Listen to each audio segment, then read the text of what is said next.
Mine's working, but I have a backup plan. Good evening. If you could all join me in standing for the invocation led by Dr. Allen and then our Pledge of Allegiance. Let's pray. Father, we just pause right now and we recognize your presence with us. We need to demonstrate your humility, your grace, your love. We need your wisdom as we make decisions tonight as well. So we yield to you and your love for us. In your son's name, amen. Amen. Thank you, Dr. Allen. And if Jaden Brooks could come lead us in the Pledge of Allegiance. Jaden, you can come right up to this podium. See where the microphone is at the podium? That way we can all hear you. All right, whenever you're ready. I pledge allegiance to the flag of the United States of America and to the republic for which it stands, one nation, under God, indivisible, with liberty and justice for all. Thank you. You may be seated. And we will now call this board meeting to order. Jaden, how's it going? Good. Thank you so much for leading us in the pledge this evening. Are you enjoying your summer? Yes, ma'am. What's your favorite thing about summer? Going on field trips.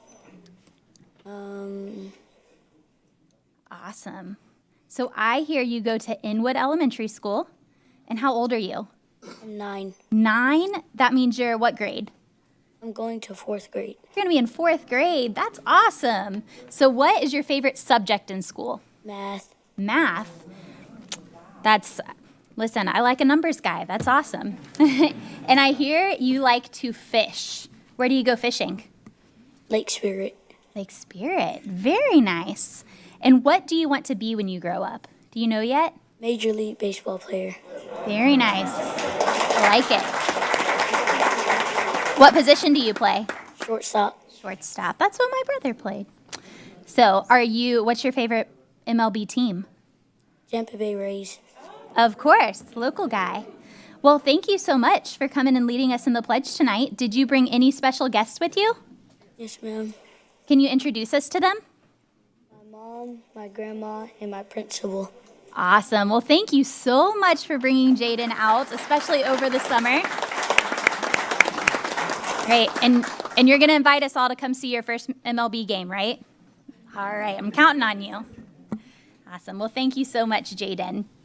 Just a couple housekeeping before we get started. If you have a card and have not turned it in to speak, you need to do so right now.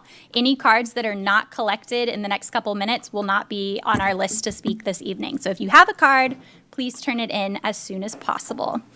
The second is we need to make sure that we're keeping the doors clear in the back. So if you are standing, please keep out of the aisleway for safety reasons as well. So our first order of business will be to accept the school board agenda. Superintendent Hyde, do we have any revisions? Madam Chair, we do. Item D2, approved minutes of the May 9th, 2023 work session meeting. Minutes were added. Item F, number 1, under new administrators, there was updated attachments and to the list. Item R, number 9, FSBA Board of Directors appointment, an item was added.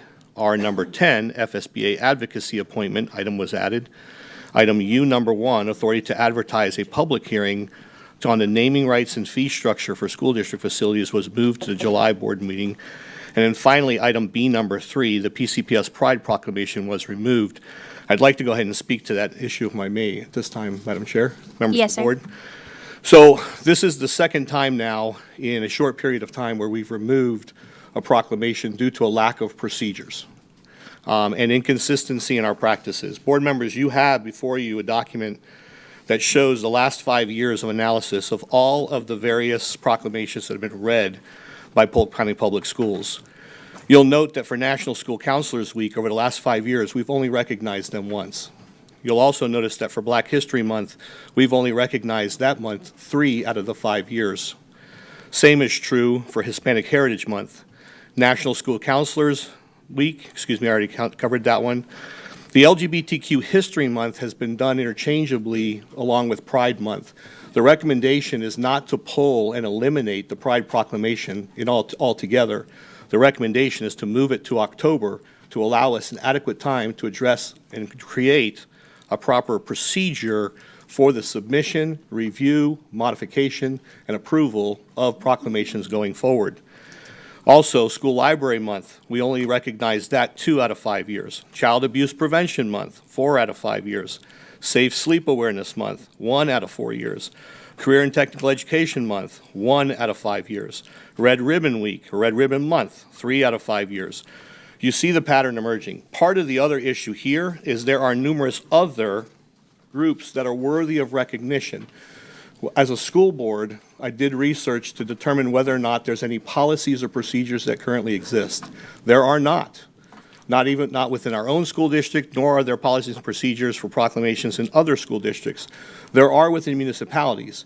So deferring to them and looking at theirs, part of the problem that we have is not only a process with procedure, but again, how do we ensure that our proclamations are reflective of all of the values and groups within our community? Months that are been completely ignored in our school district to date include Women's History Month, Autism Acceptance Month, Deaf History Month, Asian Pacific Heritage Month, National American Heritage Month, Mental Health Awareness Month, and National Veterans and Military Families Month. So moving forward, the recommendation to the board is that we develop a policy. We have reached out to Neola for assistance to develop a short policy that will ultimately direct my office to create procedures for how we will proceed with proclamations. Proclamations would have rules. I've drafted some for you here, where a proclamation would have to be submitted within 30 days. It has to include the name of the individual who will be present at the meeting. It has to be a local community group. I mean, these are, again, our draft recommendations. We'll have further conversation about this in July. However, I don't want the community to believe for a moment that we are eliminating the Pride Proclamation Month. That is not what's being recommended here. We were not in any way, let me clarify this for the record, we were not contacted by any group, nor was there a request to remove it. I simply did it as a matter of procedure and policy.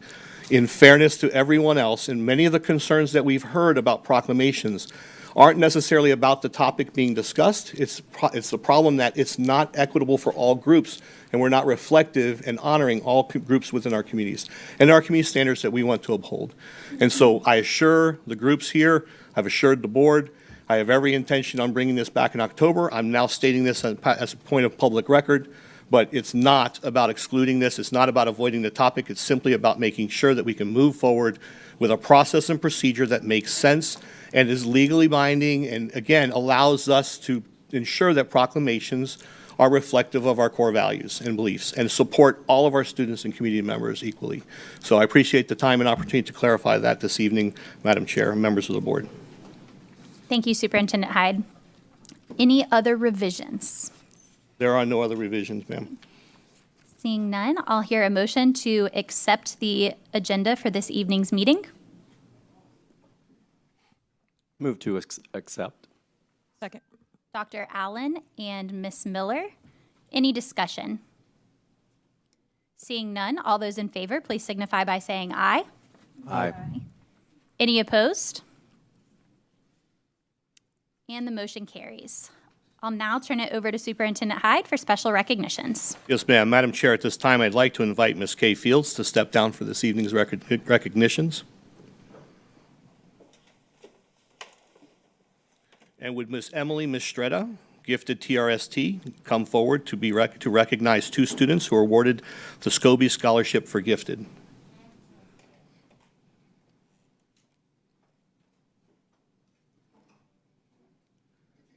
Mr. Williams, since you're at the back door, would you assist me by calling the halls for Ms. Mistretta?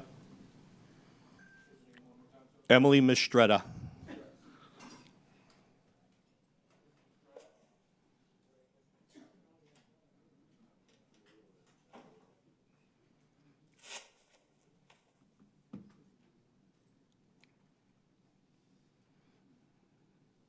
Is Ms.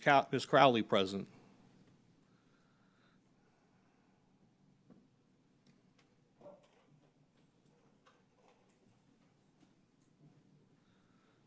Here she comes. Thank you, Mr. Williams. Good evening, Ms. Mistretta. Good evening.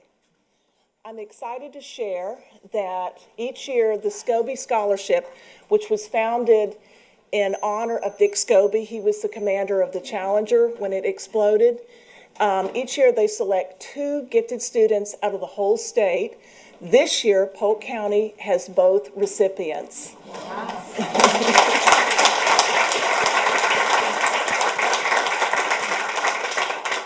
Autumn Ellis is a Frostproof middle senior, just graduated from there, and is planning to go on. It's going to be attending South Florida State College at Avon Park. Her focus is going to be in the medical field, right here.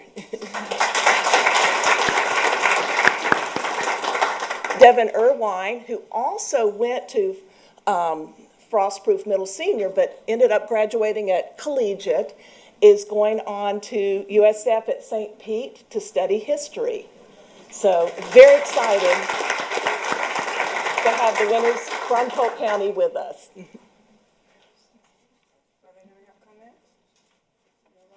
want to say Bring anybody with you? Oh, yeah, we got family out there.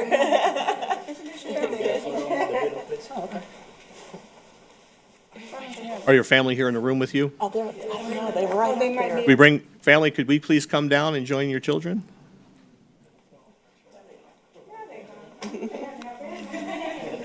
We're going to take a picture first without you, then we'll have you join your child. Oh, okay, thank you.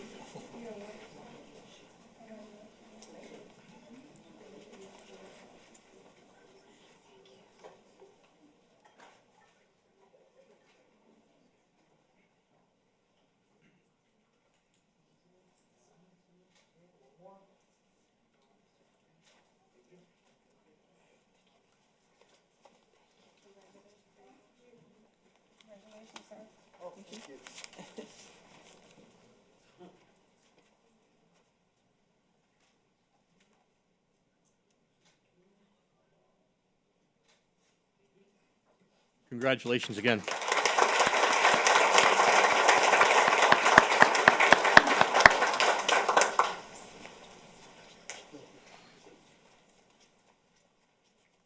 And next, at this time, I'd like to invite Jeanette Crowley, Director for Strategic Planning and Partnerships, to please join us in order for us to recognize our Focused on Excellence winners.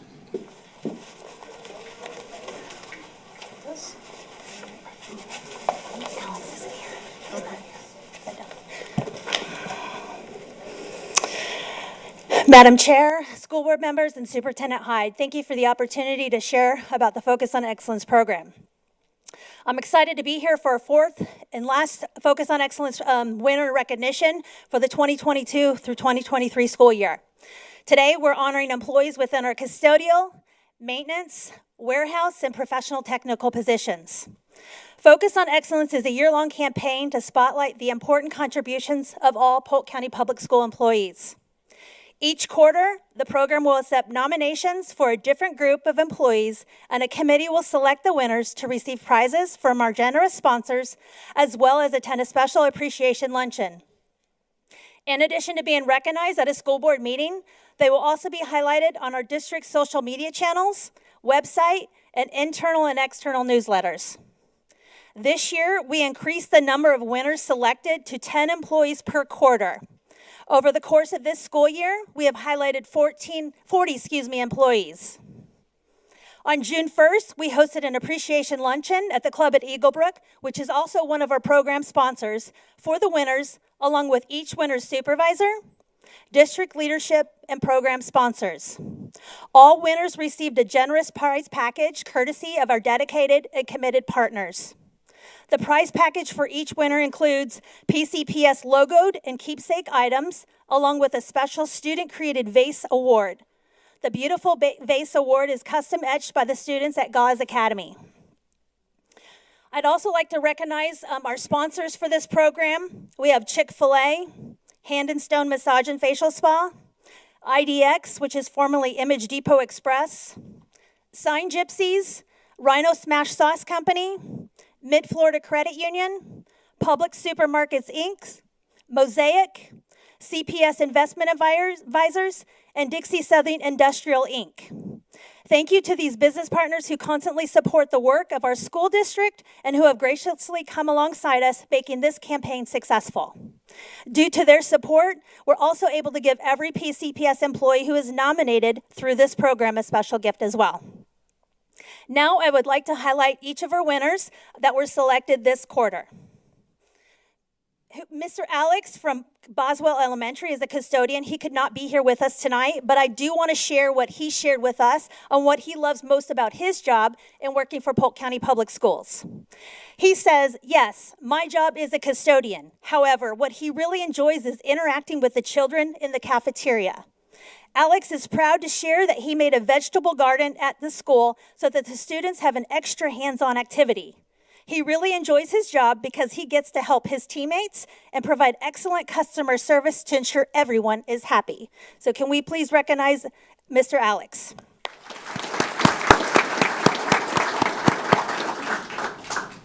Luis Garrido. Come on, Luis.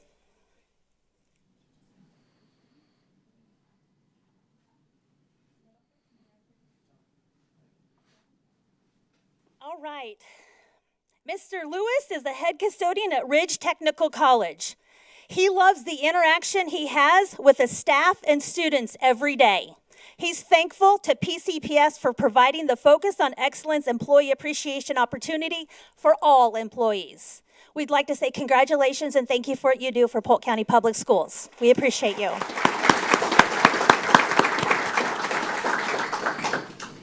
Next, we have Michelle Riley. She could not be here with us tonight, but she is the head custodian at Sleepy Hill Elementary.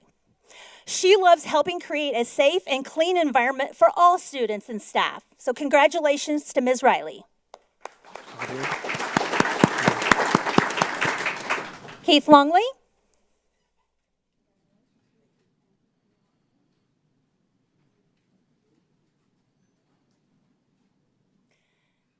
Keith is a custodian at Daniel Jenkins Academy. What he likes about working for Polk County Public Schools is that it gives him the opportunity to do a job that helps people and allows him to provide a clean environment for all staff and students to enjoy. Thank you, Keith, for being here tonight. We appreciate you. I'd also like to thank all the families that have come out too for our winners, because I know it takes time to come out to attend and recognize, but we do appreciate all the administrators and the staff as well as the support of the families that have come out tonight too. Rima Leslie. Rima could not be with us tonight either, but Rima is a head custodian at Rochelle School of the Arts. Rima respects her job and role she plays for Polk County Public Schools. She said, sure, it might be a dirty being a custodian. However, she loves when she finishes the job and the teachers are happy. She said keeping Rochelle School of the Arts clean is top priority for her, and she always goes above and beyond. Even if there are school events on the weekends or someone calls in sick, she is there. The faculty and staff and her custodial crew are like family, her brothers and sisters, and together, everyone creates a welcoming environment. She said working for Polk County Public Schools has allowed her to support her children and pay her bills. She has been able to help her son, who is now a pharmacist, through college. PCPS was her first employer when she entered the United States, and she says she stays because the position gives her purpose and to push through the challenging times in her life. I'd like to say congratulations to Ms. Rima.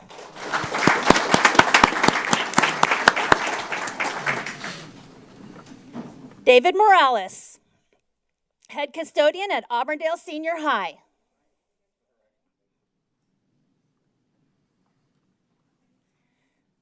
David said he loves the sense of community and family that they have at Auburndale Senior High, and this makes his job easier to love. Thank you for loving your job, David, and thank you for what you do for Polk County Public Schools. We appreciate you. Thank you.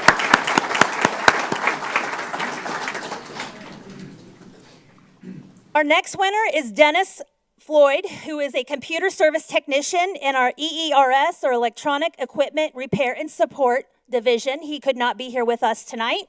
However, I would like to share that his favorite part of the work he performs is being available to help others when possible. He enjoys making people's day a little better if feasible. For him, Polk County Public Schools has been all about working within a team environment. One of his favorite aspects has been gaining knowledge and at the same time working with great people. He's honored to be a part of the electronic equipment and repair and support team. Congratulations, Dennis. Ready, Daniel? Daniel Smith. Come on up. Daniel is a carpenter in our maintenance services LW9 shop. And he's got his team with him. I love it. So what Daniel said is that he loves seeing the kids' faces light up with a big smile when you fix something in front of them that they thought was impossible. He said it makes his day and makes him smile every time. Thank you, Daniel, for what you do.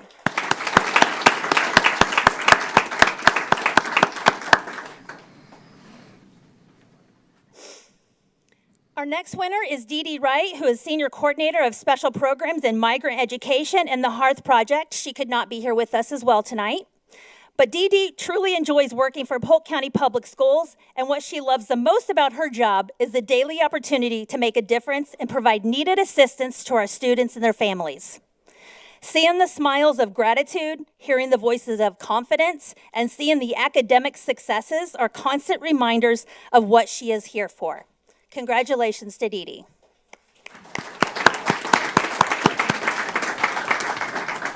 And our next winner is Greg White, who is a warehouse foreman in warehousing and distribution. Okay. Mr. White started working for Polk County Public Schools over 41 years ago.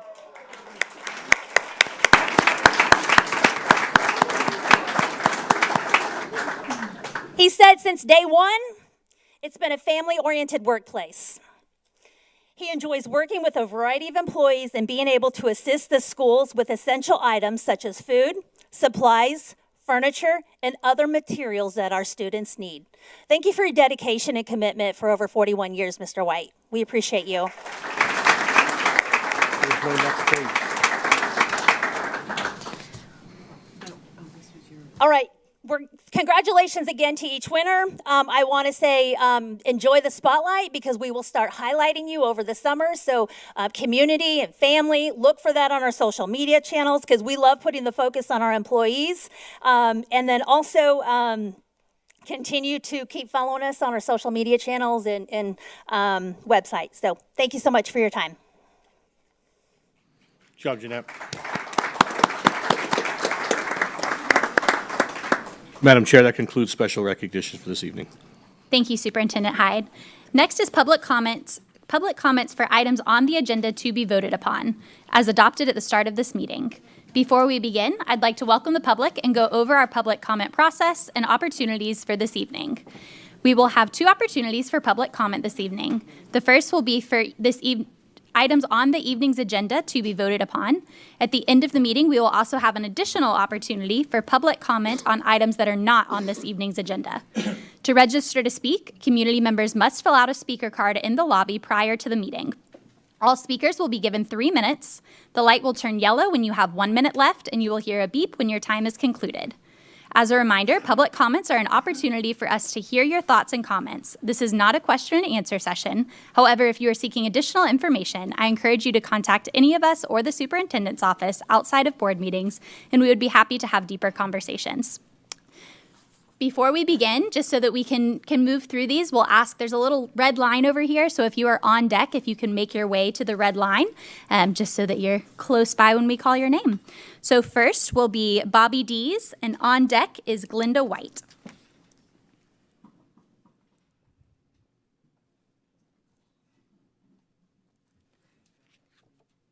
Whenever you're ready.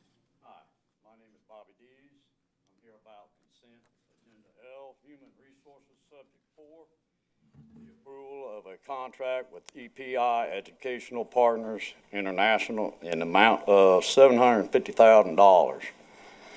And consent agenda N, Learning Support Subjects 5 and 6, the approval of 2 contracts with Stepping Stones Group. One for $92,242, the other $461,000 $1,212 for a total of $553,456. Agenda L, Subject 4, after 3 days and several phone calls, I was able to discuss Subject 4 with the contact person. Agenda N, 5 and 6, the contact person has yet to get it back with me. I'm using these 3 subjects as examples of non-transparency of what's in them. There are many others in the consent agenda as well. As I said at the last meeting, there are many unanswered questions that the public may have, especially when it comes to a breakdown of expenditures. The who, what, where, when, and why, and how should be included in the file attachments or description. At present, there is basically no transparency in the consent agenda, and at best is ambiguous. The complexities of these agendas deter the common citizen or parent from further examination and investigation. Mr. Hyde, your lack of transparency raises a red flag, which leads me to believe you don't want the public to know or understand what you're spending taxpayer dollars on. Justify what you're spending. Put the information out there to start with. Answer basic questions the public wants and should have. Now, if you can't get it right online, you could open the doors on Q&A on the agenda during the school board meeting, which would make the meeting last till midnight, or have a separate meeting before the school board meeting involving Q&A between the agenda contact persons and the public. I don't think either is feasible. Mr. Hyde, I think if you did this lack of transparency for a private company, you'd probably get fired. As for myself, I think you ought to resign. Thank you, Mr. Dees. Next is Glinda White, and on deck is Emmett Purvis. Hi, I'm Glenda White, resident of Winter Haven.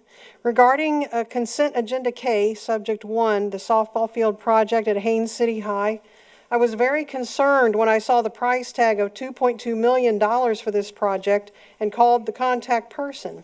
She told me that she couldn't discuss it and sent me to Public Relations. I asked Mr. Geary for a cost breakdown, and he supplied the information to me. And then, after review and research, I approve of the project.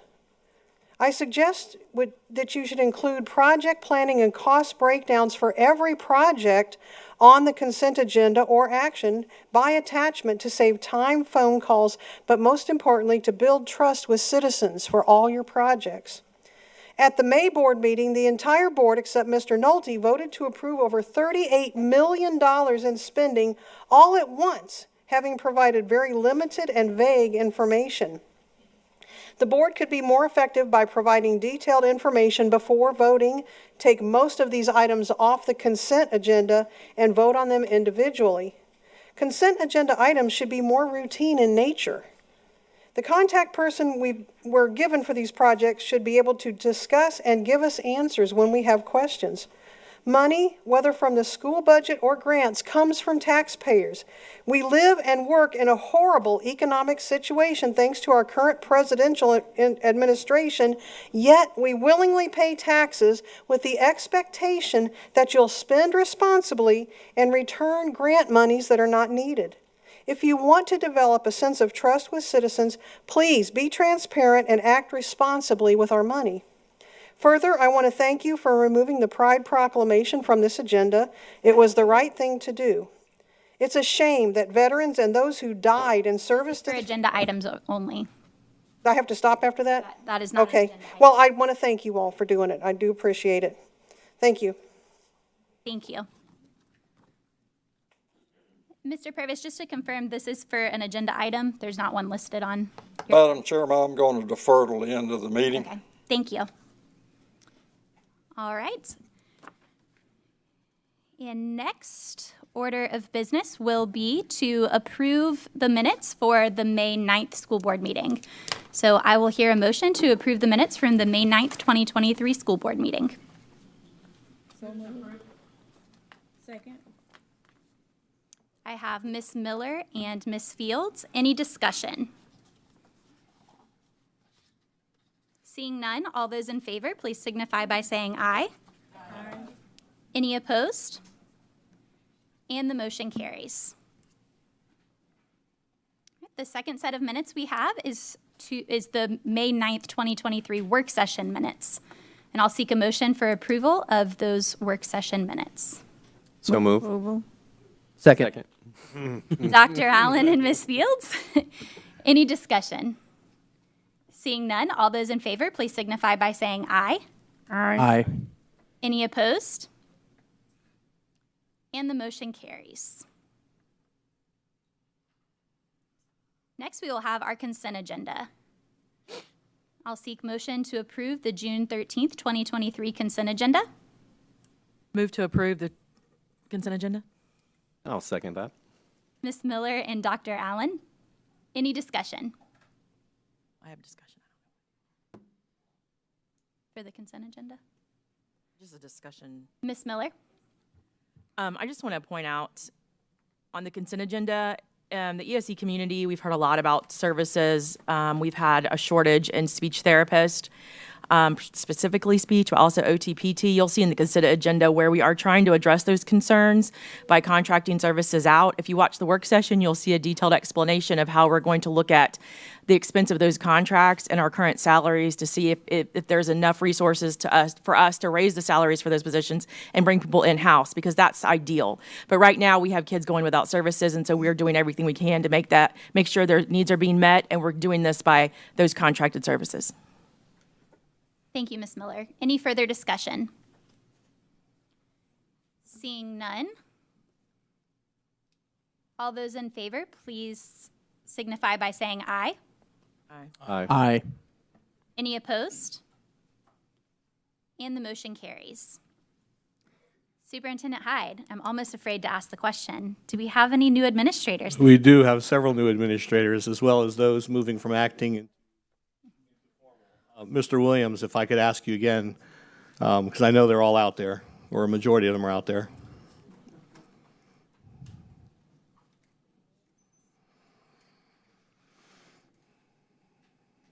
I'll begin with Chris Roberts, principal at Bartow Middle School, who's being promoted to regional superintendent of K-8 schools.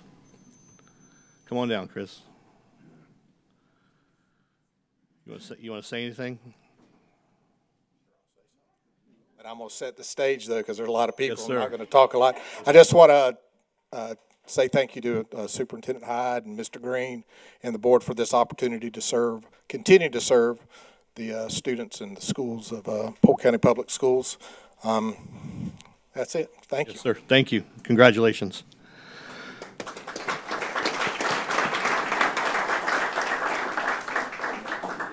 I'd like to bring down Dr. Adrian Anthony, principal at Kathleen Elementary School, who's now being promoted to Senior Director for Equity and Diversity. Thank you so much to the innovative Superintendent Hyde and to the illustrious school board. Thank you for this opportunity. I want to say thank you to my family, my wonderful wife and children that are here to support me. We are supporting, we have a blended family of 6 kids who are supporting the FTE of the school board in Polk County. So thank you for this opportunity. Thank you, sir.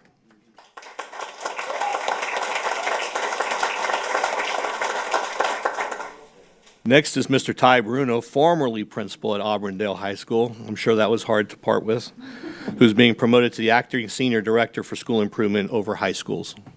First of all, I'd like to thank Superintendent Hyde, all the board members as well, also Mr. Green and Ms. Collins for the opportunity. It was definitely a difficult decision to leave Auburndale High School. It's home, but I'm looking forward to all the challenges. I'd like to thank my wife couldn't be here tonight. She's at a case conference down in Bonita Springs for the district, so I know she's watching live, but I'd like to thank her for all of her support as well. Also, 2 of my former APs, Danae Clark and Lindsey Graham is here as well to support me tonight. Thank you. Congratulations.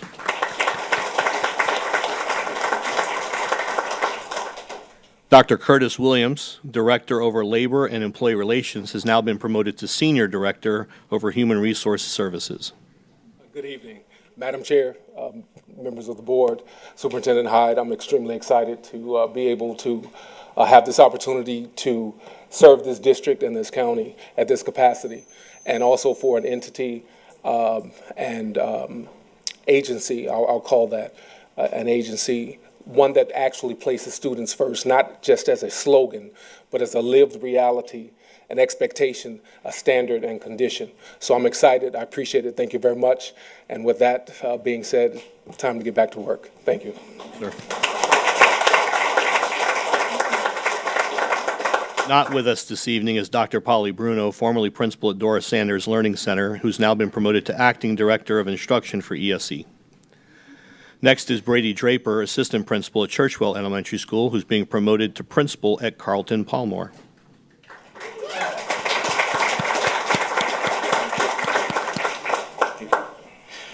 Okay, so thank you very much. It's absolutely a pleasure to become a principal for Polk County Schools, more specifically Carlton Palmore Elementary. I'd like to thank Mr. Hyde and Mr. Green and the board for their confidence in the entire process while entrusting me to lead. From the community meeting to hear out the needs of the school and the entire interview process with Dr. Henry and Ms. Dardis. They've both been extremely helpful during the transition. I intend to carry on the Patriot way, focus on academic success, and the Leader in Me program that has been effectively incorporated into the school and its culture. I'd also like to thank my family for their support. They're here tonight. I have my mom and daughter with me. I also do have my father representing a dad ring that we bought for him years ago from me and my siblings to him. Again, thank you for this opportunity, and as our students at Carlton Palmore say, today a learner, tomorrow a leader. Go Patriots. Very good.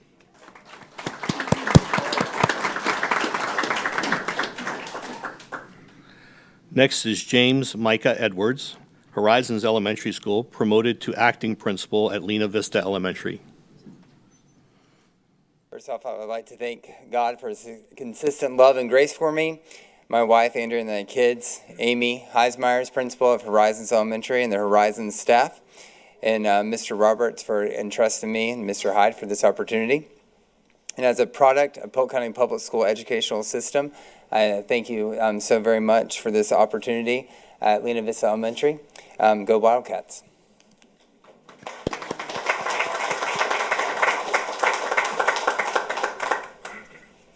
Emily, is it Fight? Emily Fight, assistant principal at Sleepy Hill Elementary School, is now being promoted to principal at Cleveland Court Elementary. Right. I am so honored and humbled to have this opportunity to serve as principal of Cleveland Court Elementary. I would like to thank everyone who has helped, everyone who had a hand in helping me in my career walk. Thank you, Superintendent Hyde, Mr. Green, our school board members, and Dr. Henry for entrusting me as principal of Cleveland Court Elementary. Thank you, Ms. Rutenbar, Ms. Kranick, and Mr. Dill for all your mentoring and helping me become the leader I am today. Thank you to my daughter and son, Tori and Bran, and all my family and friends for supporting me along my career path.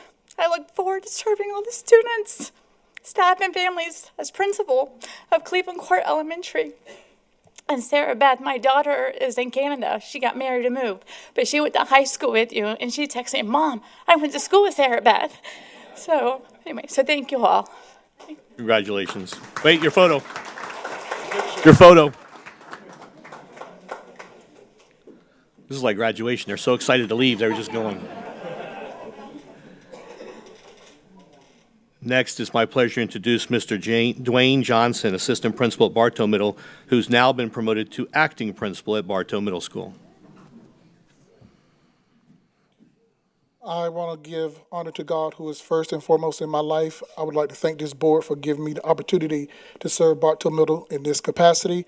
I give a shout out to my family who have always supported me no matter what I want to do.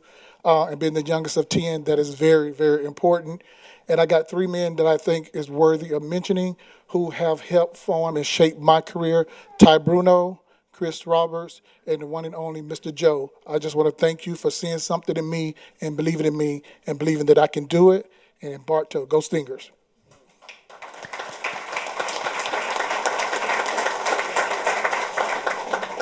Next is Holly Melton, assistant principal at Stambaugh Middle, who's now being promoted to principal at Doris Sanders Learning Center. Excuse me. I just want to thank everyone for this opportunity. It's a privilege to work with the students and the staff at Doris Sanders, so I'm honored and excited for the school year. Great job.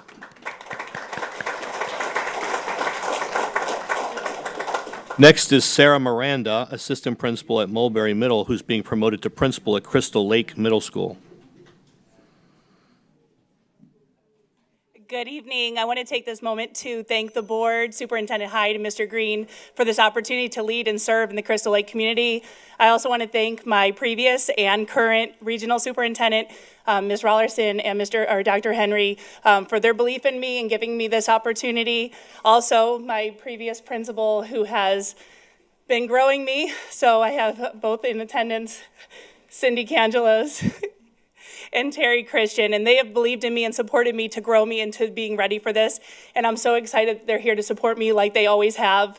And for my family, I have my husband, Justin, and my two sons, Bodie and Mason, here tonight. And they're always excited to take this journey of public education with me, and they support everything I do. And without my team behind me, I would not be here and be ready. And I'm so excited that everybody has believed in me to get me to this point. So thank you, everybody, for this. Thank you. Very good. Next is Marlene Taveras, Assistant Principal at Juanita Elementary, promoted to Principal at Crystal Lake Elementary.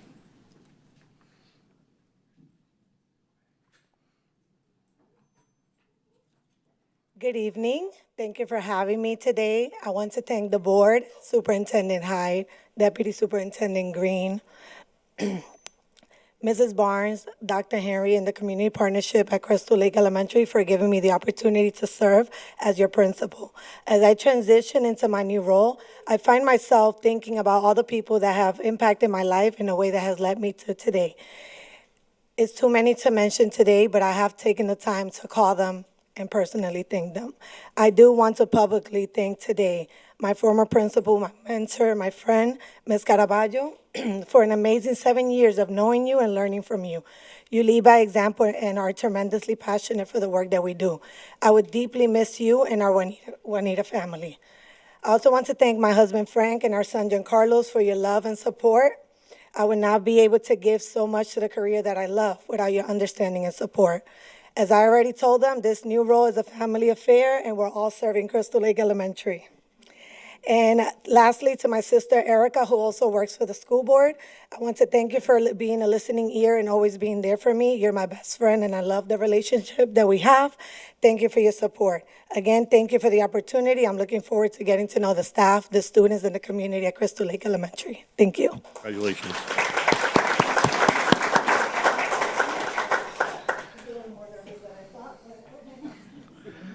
Next is Ms. Tracy Upton, formerly Assistant Principal at Kathleen Elementary, now being promoted to Acting Principal at Kathleen Elementary. Good evening. Thank you, Superintendent Hyde, the board, Mr. Green, and Dr. Henry for giving me this opportunity to serve at Kathleen Elementary School. I first would like to start by thanking my family, my beautiful daughter Aubrey, who's a recent graduate, Polk County Public Schools, my grandmother, Carol Atwell, who is also an ESE retired teacher from Polk County Public Schools. I'd also like to thank my Aunt Sherry, my Uncle Tim, my cousins and friends, Melissa, Melanie, Rachel, Ashley, and Andrea for supporting me and encouraging me and being the backbone to the support that I need to be successful. And I would also like to thank my former administrators who have supported me along the way. Dr. Headley, Joe McNaughton, working with him was a complete joy. Dr. Adrian Anthony, who has just been promoted. My principal mentor, Michelle Townley, and of course my dear friend and mentor, Mr. Chris Miller. The Kathleen community has a very special place in my heart. That is where I started my teaching career. I did my internship there and taught for 10 wonderful years and grew as a teacher. So I'm very grateful for Dr. Henry's choice to move me back as the assistant principal last year and is now entrusting me to lead the school on to greatness. It's definitely a full circle moment for me, especially because my daughter, who is a graduate, attended Kathleen Elementary all 6 years. So it's definitely home for me. I know that Kathleen is going to be one of the top schools on the north side of Lakeland with the work that we have in store for them. And we already have some of the best staff in the county. So I can't wait for you guys to come visit and see what a wonderful place Kathleen Elementary is. It's a small little school, but it's beautiful and it's a rich part of our community. So thank you again for giving me this opportunity. I appreciate it very much. Congratulations. Next is Jennifer Martinez, formerly the assistant principal at Lakeland Highlands Middle, who's now being promoted to acting principal at Lakeland Highlands Middle. Being promoted. Let me introduce Ms. Jennifer Martinez, assistant principal level 2 at Lakeland Highlands Middle, who's now being promoted to assistant principal at Lakeland Highlands Middle School. Congratulations. Thank you. Thank Yes, you, ma'am. Mr. Green. Thank you, Superintendent Hyde and the board for having me here tonight.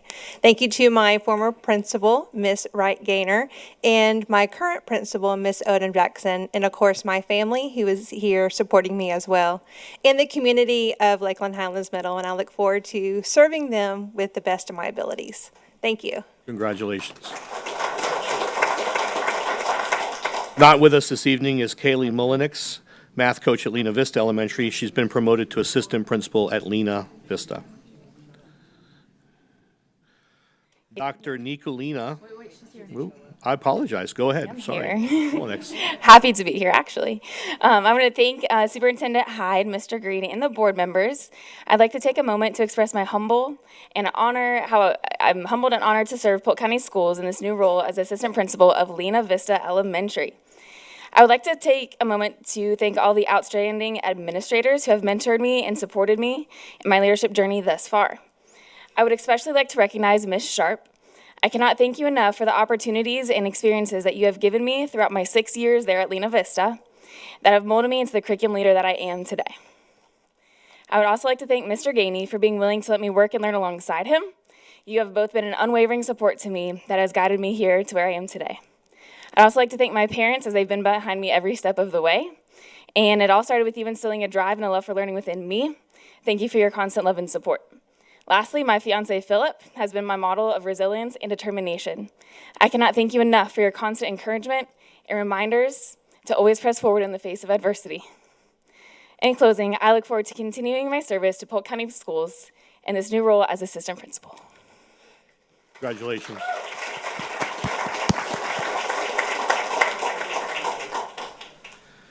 Dr. Nicolina Muscalau Howard. Did I get that correct? Very good. LEA at Denison Middle has been promoted to assistant principal at Denison Middle School. Good evening, everyone. I'm very thankful for this opportunity to continue to serve the students at Denison Middle School in this new capacity.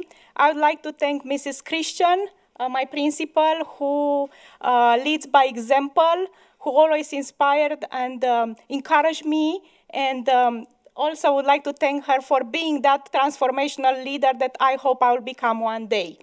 Also, I would like to thank my husband and my church family, Winter Heaven First Church of God, for all their encouragement and prayers.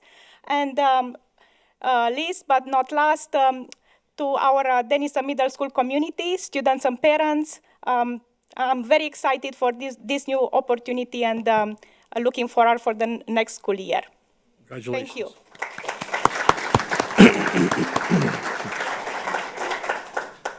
Next is Mr. Brian Hughes, teacher at Winter Haven High School, is being promoted to acting head of program at Winter Haven High School over our CFAA expansion program.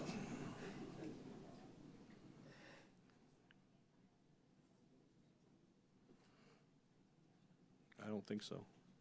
Okay. The following administrators are moving from being their position and placement as acting to permanent. Ms. Beth Nave is moving to regional assistant superintendent. Alex McLucky is moving to appointed principal at Lewis Anna Woodbury Elementary. Swanietta Perry, acting principal at Oscar J. Pope, is being appointed to principal at Oscar J. Pope Elementary. Perfect. Come on down, Swanietta. I saw you there.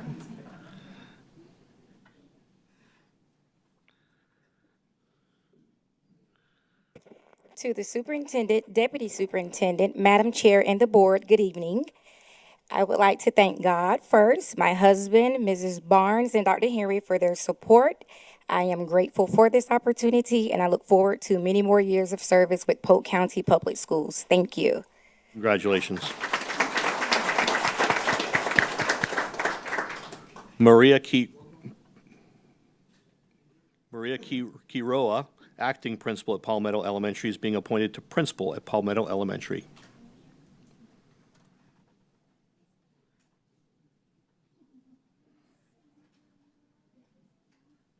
Hello, you got my last name right. I know. Good evening. Practicing. Yeah. I would like to thank God for guiding me through this journey as an administrator. Thanks to my husband Edgar, my son Ivan, for being patient and understanding. I would like to also thank the board, Superintendent Hyde, Mr. Green, Ms. Barnes, Ms. Nave, for giving me this opportunity to serve as principal at Palmetto. I am honored and blessed to be here in front of you today. I also want to thank the people who have supported me along the way. I would like to thank Ms. Chipman, who was my assigned mentor through the new principals program. I'd like to also thank Ms. Bennett and my previous administrators, Jonna, Roderick, Chabri, and Peter, who have trusted me and guided me along the way. I would like to also thank the community of Palmetto for all the love, support, and most importantly, trusting me and leading them today. So thank you. Congratulations. Ms. Roberta Stinson, who I saw standing in the back, was previously acting principal at Griffin Elementary, is now being appointed as principal at the Griffin Elementary School. The Griffin Elementary, yes, Griffin sir. Elementary School. I have a lot of people to thank. First of all, I'm a product of Polk County Schools. I have 28 years in Polk County as my career. I've got the Polk Transformation Office to thank, the school board, huge operation here. My family's in the back. I just thank everybody, and there's nothing like the Griffin Elementary.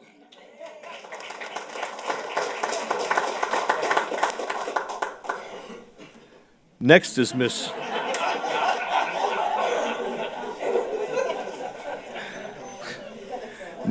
Miss Carla Wiggs, previously acting principal at Roosevelt Academy, appointed to principal at Roosevelt Academy. Good evening. It is indeed a pleasure to be here. Sorry. I thank God for this opportunity. Such an honor is truly a blessing. I would like to thank my husband, Ricky Wiggs, who many of you may know, my son, Michael, daughter, Mariah, who's watching, my parents who are here, and my sister, who is also watching, for their continued support.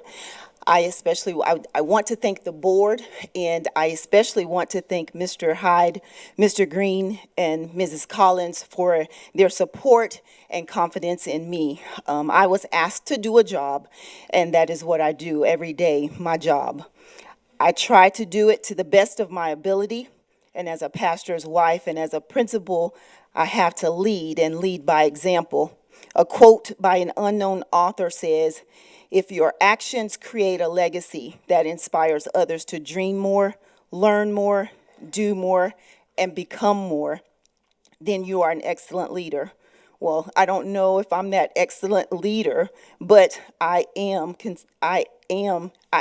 to help others dream, learn, do, and become more than they can imagine. And with that, I hope that my leading will not be in vain. I am truly honored to receive this appointment as principal of Roosevelt Academy, and as an eagle, I look forward to soaring to new and higher heights.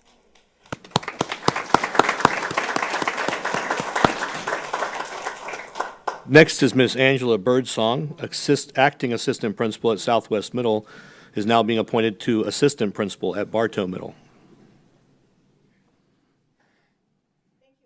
much for this opportunity. I would like to first thank my children who are watching online. My daughter is a NICU nurse, so she's in Georgia. My son is currently serving overseas, so he cannot be here. My other one is in Georgia hanging out. So I do appreciate this opportunity. I'd like to thank Dr. Rollerson and especially Mr. Roberts and Miss Roberts for always believing in me. All of my adoptive family that has come to support me, and Mr. Johnson and Ms. Scheidel, who are going to believe in me and lead me through Bartow Middle School. So I appreciate the opportunity. Congratulations.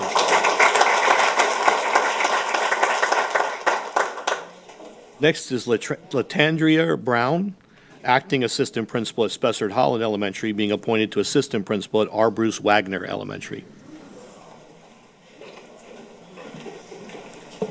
Good evening, everyone. First, I want to give honor to God for opening up doors for me and giving me strength to go through this process. I want to thank Superintendent Hyde, board members, my regionals, Dr. Henry, Ms. Ney, for giving me, and my new principal, Mr. Miller, for giving me this opportunity to serve our Bruce Wagner as the new assistant principal. And last, I want to thank my husband, Glenn Brown, my parents, William and Joanne McKinney, my mentors, Miss Nikki Jones, Mr. Rodney Bellamy, for all of the support and encouragement throughout this process. Thank you again. Congratulations.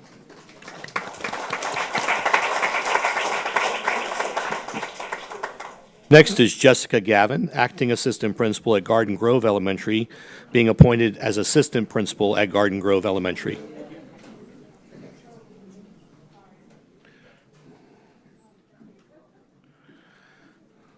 Not present. Catherine Gaymont, Acting Assistant Principal at Lake Alfred Polytech Academy, is being appointed to Assistant Principal at Lake Alfred Polytech. Thank you, school board members and Superintendent Hyde, for allowing me to serve our students. I'd like to take a moment to give a special thank you to my principal, Ms. Gross, for taking a chance on me and giving me the opportunity to grow. I would also like to take a quick moment to thank Mr. Roberts, who was my mentor for the past year. And finally, I would like to thank my family, my two children, Chloe and Soren, and my wonderful husband, Stephen, for supporting me through everything this year. Congratulations. Thank you.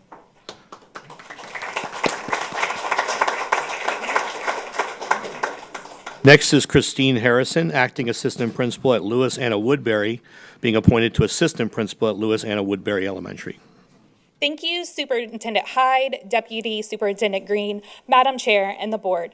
Thank you for all of your support and dedication to our district and our students of Polk County. And thank you for this opportunity. After this past year, the community of Fort Meade holds a special place in my heart, and I'm honored to support and serve the students, families, and staff of Lewis Anna Woodbury. I'd like to take a moment to honor a few of my mentors that have helped me grow and develop into the instructional leader I am today. My past mentor and principal, Catherine Riley. Thank you for your patience and your guidance and being the perfect example of a servant leader. My current mentor, Mr. Dart Myers, thank you for being a soundboard this year and allowing me to talk out situations to find solutions. And my current principal, Mr. Alexander McLucky, thank you for balancing my weaknesses and encouraging my strengths. Honestly, I would not have survived my first year as an assistant principal without the three of them. Thank you to my previous regional superintendent, Ms. Barnes, for taking a chance and placing me as an acting assistant principal. I hope I made you proud. Thank you to my senior director, Ms. Berrien, for all your guidance and support this year. I hope I made you proud and continue to do so in the next school year. Thank you to my new regional superintendent, Ms. Naves, for all the support and encouragement that you have already provided. I pray that I will make you proud. Finally, I'd like to thank my family, my mom and dad. Everything I am today and everything I may be tomorrow is because of their sacrifices. And I thank you for that. My husband, Blake, you are my rock. I thank you for your kindness and your love that you show every day. And my beautiful daughter, Stella, for being my daily inspiration. Thank you, board, and go Lions. Congratulations.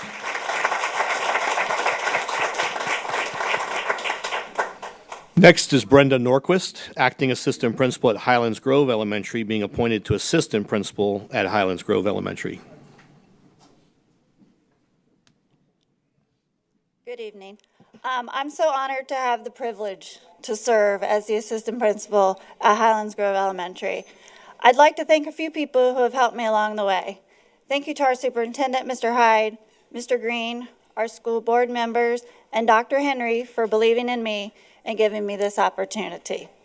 Thank you to my current principal, Ms. Lindsay Culture, my former principal and assistant principal, Mr. Deal and Ms. Fight, for giving me the opportunities to learn and grow into the servant leader that I am today. Thank you to my husband, my sons, and my work family for their support along the way, and I couldn't have done it without you. Thank you. Your picture.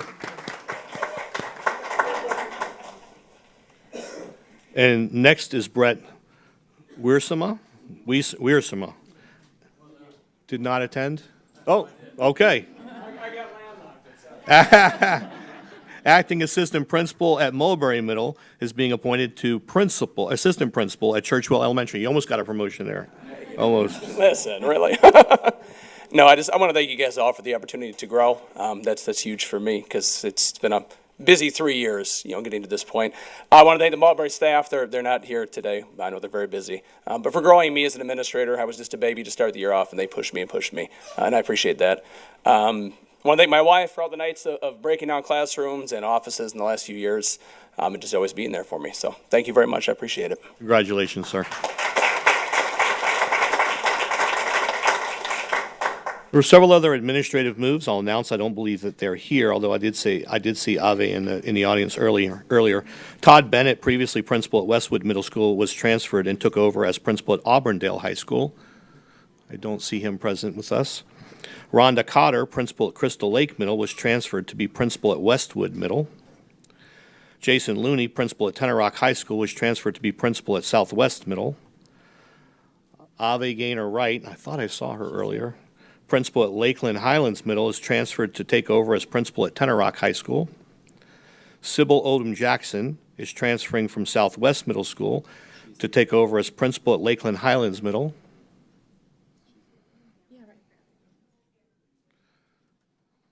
Do you want to stand and at least let us clap for you? Thank you.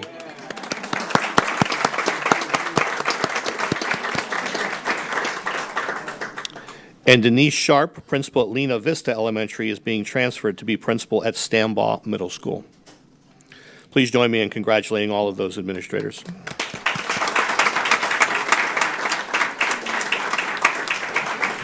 Madam Chair and the board, that concludes new administrators' appointments.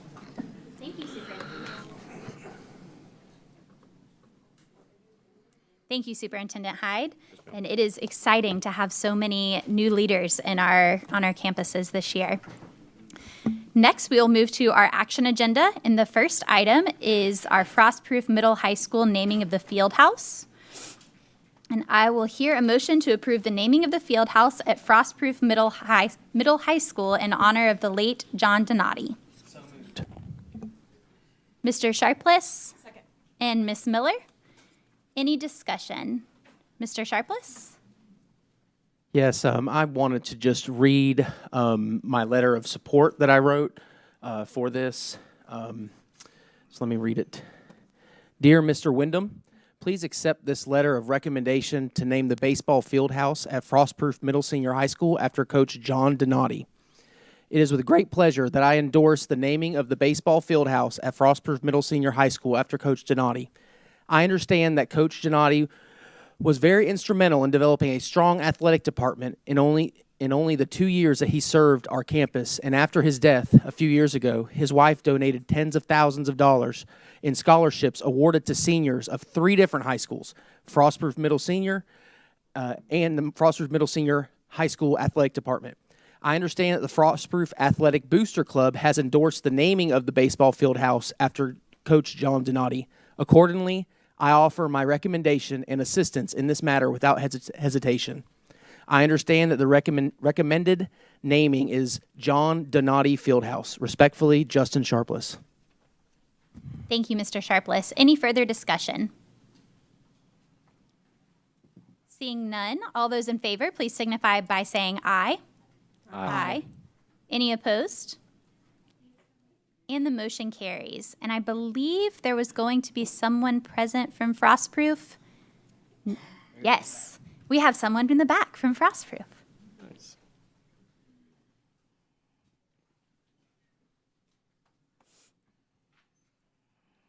Good evening. My name is Chris Bounce. I'm the athletic director from Frostproof Middle Senior High School. And we just want to reiterate the words that Mr. Sharp was saying. Coach Donati was part of the Frostproof Middle Senior High School family for the years of 1973 to 1975. And in that time, he left an indelible mark on the school, students, community, and his athletes. He was hired by Frostproof Middle Senior High School as a baseball, strength and conditioning coach, and as a social studies teacher. During his time, he was involved with the Nautilus, which is a strength and weightlifting company, and became heavily invested in new and innovative ways to train his athletes. This is one of the ways he left his indelible mark on Frostproof athletics. During his years as a baseball coach, he led our baseball program to 2 district championships and 1 state series appearance. Because of his coaching methods, his team became known as one of the hardest working and strongest in the state. During the past 3 years, the John Donati Foundation has provided our students with the opportunity to attend the college by way of providing these students with scholarships. In those 3 years, his foundation provided 13 student athletes with $54,000 to attend the college of their choice. His foundation also donated $25,000 to begin the process of building the wonderful field house we have today.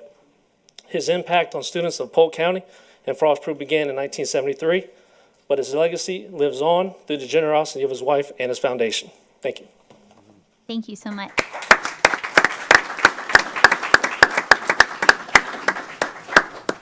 Next is R2, which will be the naming Building 47, the Science and Technology Building at Bartow High School in honor of Adele Allison. I will now hear a motion. So move. Second. Dr. Allen and Ms. Miller, any discussion? Who's presenting it? Seeing who's presenting? Somebody gonna read something? I believe. We're not prepared. I believe there's a letter from Mr. Nolte. Did you want to read your letter, Mr. Nolte? Which one's Or this? for one of us to. This one? Go down. Seeing not working worth it, Craig. Let me see. It's not working worth the thing. You have to do this one first. You have to vote first. I can speak as he's getting set up. Where's the mouse? There it is. Dr. Allen, you want to offer some comments first? Okay, go ahead. Yeah, I just want to put a word out there. I'm a proud graduate of Bartow High School 1992, and she was actually one of my teachers, and she has served so well within our district, and it's a great opportunity to honor her tonight and her legacy. So, Madam Chair, that's all I have. Thank you, Dr. Allen. Mr. Nolte? Dear Mr. Hyde, I have received a request from Dr. Lane Clemens, principal for Bartow High School, to name Building 47, the Science and Technology Building, in honor of Adele Allison, a longtime science teacher at the school. Ms. Allison has taught on the Bartow High School campus for the past 52 years with a 30-day break in 2005, when she exited DROP and immediately returned following the required hiatus. During her many years at the school, Ms. Allison has taught students attending all campus schools, BHS, IB at Bartow, and Summerlin Academy. Over the past years, Ms. Allison has taught multiple students through biology, environmental science, and anatomy, as well as advanced placement courses. She has demonstrated her commitment to Bartow High School students through her dedication and determination to support them and see them succeed under her watch. Ms. Ellison has left quite a legacy at Bartow High School, and I support the naming of the building 47 on the campus, the Adele Allison Science and Technology Center. If you agree, I'll request that the items be placed upon the school board agenda for approval. Thank you, Rick Nolte, District 3. Thank you, Mr. Nolte. Thank you. Any further discussion? Yes. I don't often comment, but my wife graduated from Bartow High School in 1980, and she had Miss Allison as a teacher. Of course she Yeah, did. of course she did. Any further discussion? Seeing none, all those in favor, please signify by saying aye. Aye. Any opposed? And the motion carries. And we have someone here from Bartow. Mandy, would you like to? Mandy Craven, head of school for IB Bartow Board, Superintendent Hyde. Just want to say thank you for honoring Miss Allison in this way. Several people have already shared how she has impacted them personally. I think about the generations that she's impacted. She was my mom's PE coach when she very first began her career at Bartow High School. It's so impressive to see someone that has been so committed to educating the students in Polk County, specifically Bartow High School, for 52 years. While I was waiting, I just did some quick math, and it was approximately 8,000 students, 7,500 to 8,000 over the course of those 52 years, and that is quite impressive. So thank you very much again for honoring her in this way, and we look forward to being able to have a ceremony on campus to actually share with her and announce that that building is going to be our science and technology building is going to be named after her. So thank you. Thank you so much.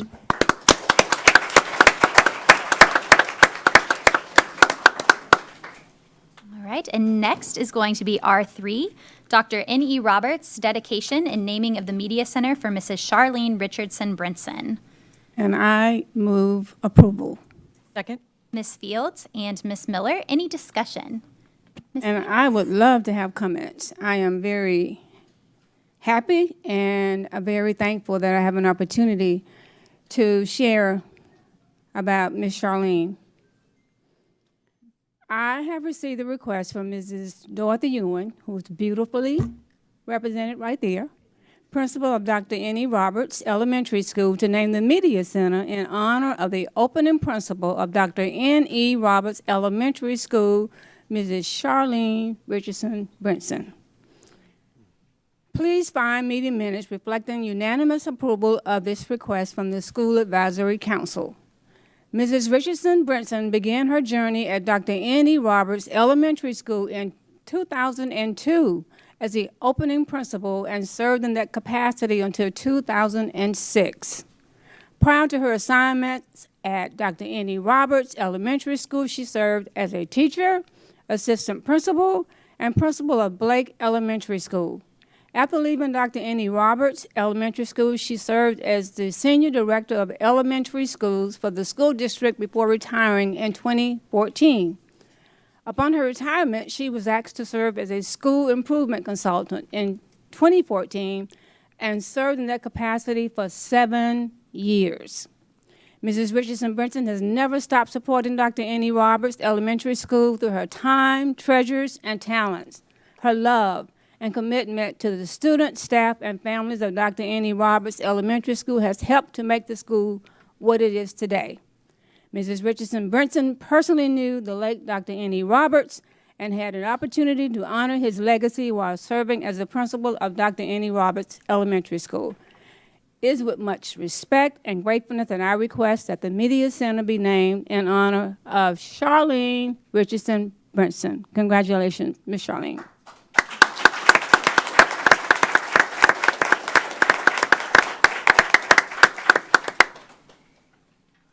Sir Beth. I'm sorry, I was so excited. We have Ms. Miller is also on the speaker list. Ms. Miller? I just want to say that I'm very pleased that we're doing this evening. Miss Brinson was the first and only principal I worked for, and so I can tell you that she was tough but fair, and she has raised lots of folks, even in the back there. Some of her teachers are here to support her, and it was a family at Dr. N.E. Roberts, and I was lucky enough because that she kept Dr. Roberts involved. He would come to our graduations when he was still with us, and he taught the kids from his legacy, and she continued that legacy, and I'm so thankful for this evening. Thank you, Ms. Miller. Any further discussion? Seeing none, all those in favor, please signify by saying aye. Aye. Any opposed? And the motion carries. And I would like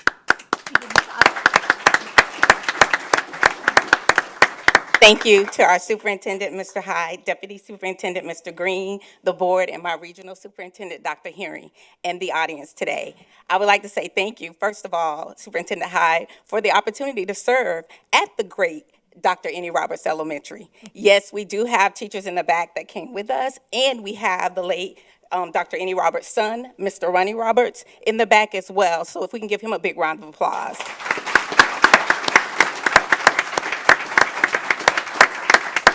I won't belabor, but I just want to let you know that Mrs. Fields read the accolades of Miss Charlene Richardson Brinson, big shoes to fill. But I also want to add that there is 8 staff members that have been there. We celebrated 20 years last year. And those 8 staff members that opened the school with her are still there today. So that is a wonderful feat. Those of us in education know how turnover can go. So I'm excited to be the leader at this time. And the hallways, the media center, the cafeteria, everywhere has remnants of you, Ms. Brinson. And I want you to know that it is golden. Everyone remembers your leadership style, so it makes it easy for me, Mr. Hyde. Everyone remembers that you stayed to the plow, and Dr. Annie Roberts will and is the great school in Polk County. So thank you so much for this opportunity, and we are excited that this has been approved by the board. Thank you.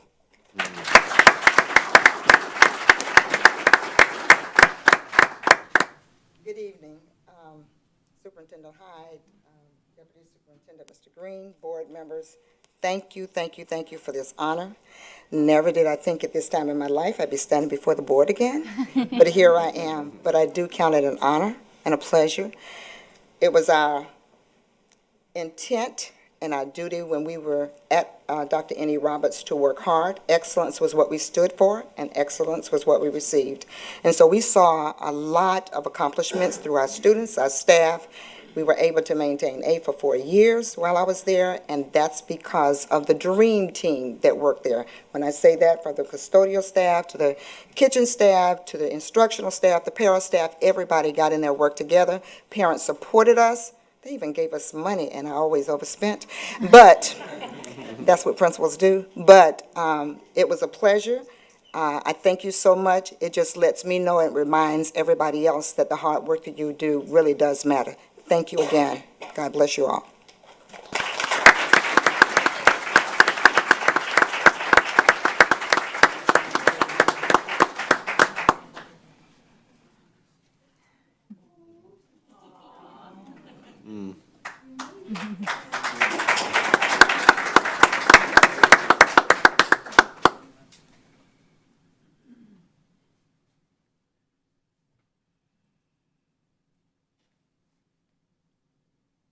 Okay, you don't want to go down there? I'm good. Tanner needs somebody. Thank you so much.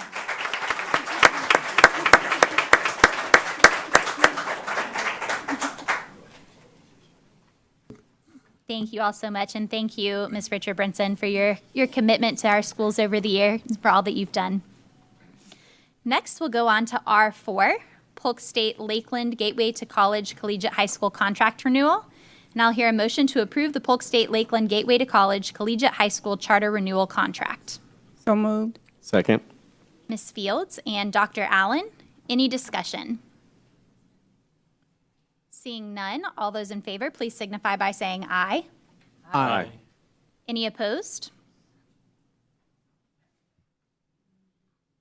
And the motion carries. Next will be the Edward W. Bach Academy North contract renewal, and I will seek a motion to approve the Edward W. Bach Academy North Charter renewal contract. So moved. Second. Mr. Sharpless and Dr. Allen, any discussion? Seeing none, all those in favor, please signify by saying aye. Aye. Aye. Any opposed? And the motion carries.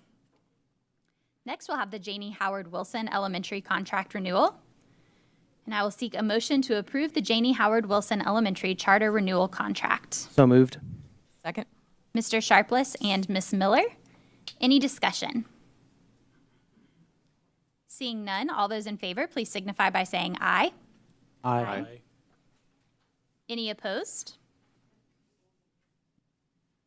And the motion carries. Next, we will have the Lake Wales High School contract renewal. And I will seek a motion to approve the Lake Wales High School charter renewal contract. So moved. Second. Mr. Sharpless and Ms. Miller. Any discussion? Yes.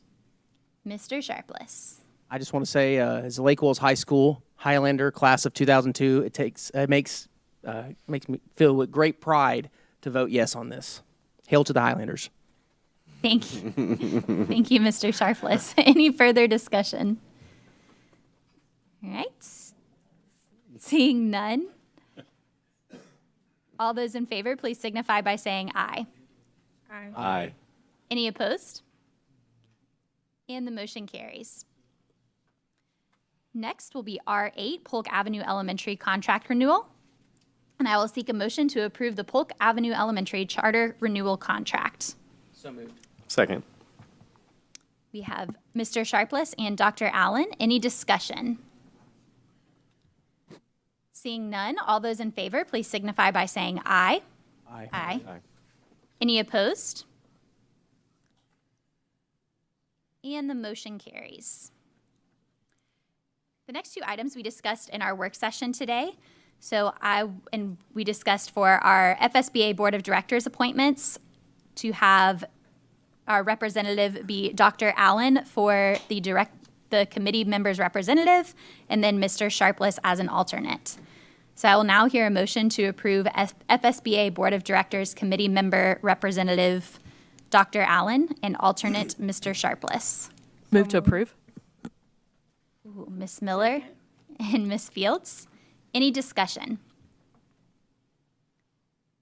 Seeing none, all those in favor, please signify by saying aye. Aye. Any opposed? And the motion carries. And then the next will be our FSBA Advocacy Committee appointments. And again, in our work session today, we discussed Ms. Fields serving as the committee representative and Ms. Miller serving as the alternate. So I will seek a motion to approve the FSBA Advocacy Committee representative as Ms. Fields and the alternate as Ms. Lisa Miller. So moved. Second. Dr. Allen and Mr. Sharpless. Any discussion? Seeing none, all those in favor, please signify by saying aye. Aye. Any opposed? And the motion carries. I will now close the school board meeting and open the public hearing. We have one item on our public hearing this evening, and we did not have anyone sign up to speak on that item. And this is for the 2023-2024 Code of Student Conduct. And I will seek a motion to approve the changes in finalized Code of Conduct for the 2023-2024 school year. Move approval. Ms. Fields and Ms. Miller. Any discussion? Seeing none, all those in favor, please signify by saying aye. Aye. Any opposed? And the motion carries. I will now close the public hearing and open the school board meeting. And next, we have our superintendent's report. Superintendent Hyde. Yeah, Madam Chair, before I provide my report, I'd like to have the team in the back go ahead and play a short video. As you know, we completed graduations, and many of you joined me at the RP Funding Center. I had the pleasure, we did the calculation of shaking almost 5,600 individual hands at graduation. That excludes the 3 this year that sprinted across the stage before we could get to them. That's unfortunately excludes 5 schools because they still host their events back at their home site, which is a long-standing tradition, and it's an outstanding one. But next year, we're going to continue to work to see if we can't create a schedule that's more conducive to allowing us to attend all of our graduation events. But at this time, I'd like to see, again, if the team would go ahead and play the short video that they've prepared to honor our graduates and to honor our schools and the staff members who dedicate themselves in service to our children each day.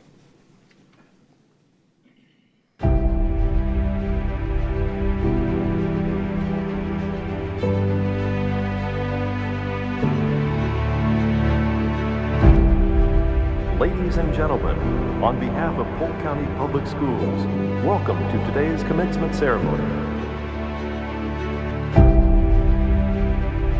Graduation is an important milestone, and we're proud that you joined us to celebrate the momentous accomplishments of our students. Could you turn it up? Now, please stand and honor the graduating class of 2023.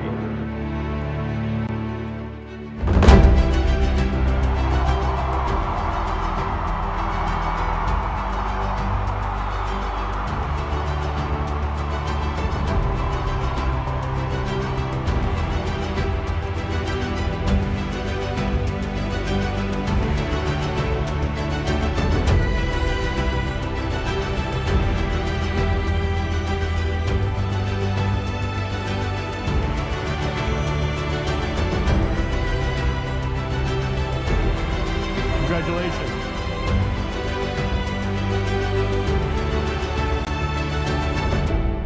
I do pronounce upon those of you who have completed the necessary requirements as graduates of Polk County Public Schools. Congratulations to the class of 2023. Please move your tassel from right to left. From right to left. From right to left. From right to left. Congratulations.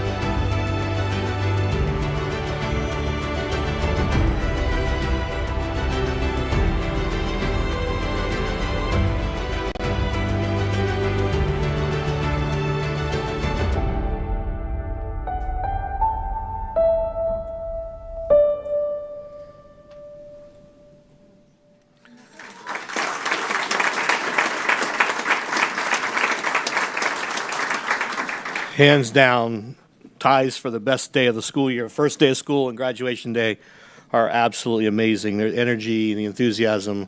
And again, it's a recognition of our staff and our family and our community for the investment we've made in students for almost 13 years to get them to that point where they're young adults and can move out into the world, move into a trade, go out into the military and serve our country, or go to college. And so we're very excited for everyone who graduated.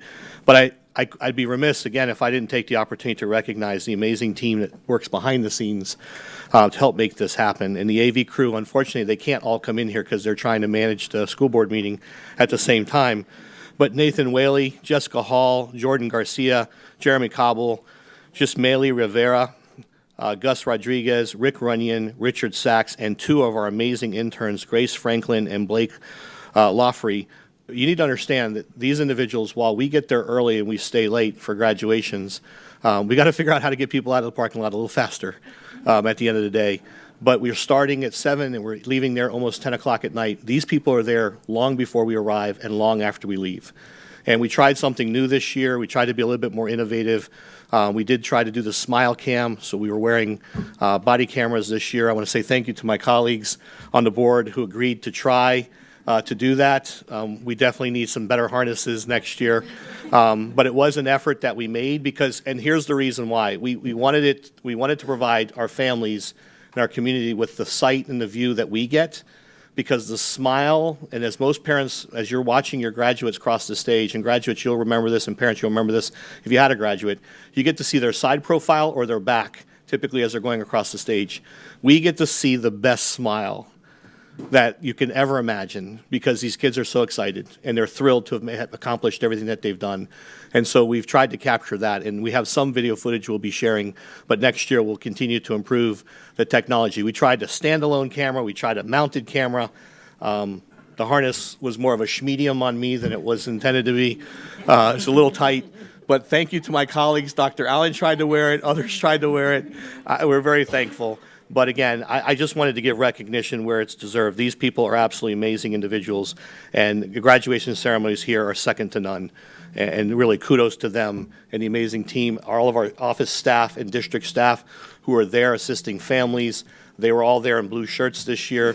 Those are them volunteering their time each and every day, on weekends, late into the evening, to make sure that the graduation events go on, and they're done in a very meaningful and powerful way for our community and our students. So thank you to everyone involved. And then, Madam Chair, at this time, I'd like to announce that the next work session will be held on June 27th, 2023. The work session will begin at 9 a.m. The meeting will be held at the district office located at 1915 South Floral Avenue in Bartow. That concludes Superintendent's report, Madam Chair. Thank you, Superintendent Hyde.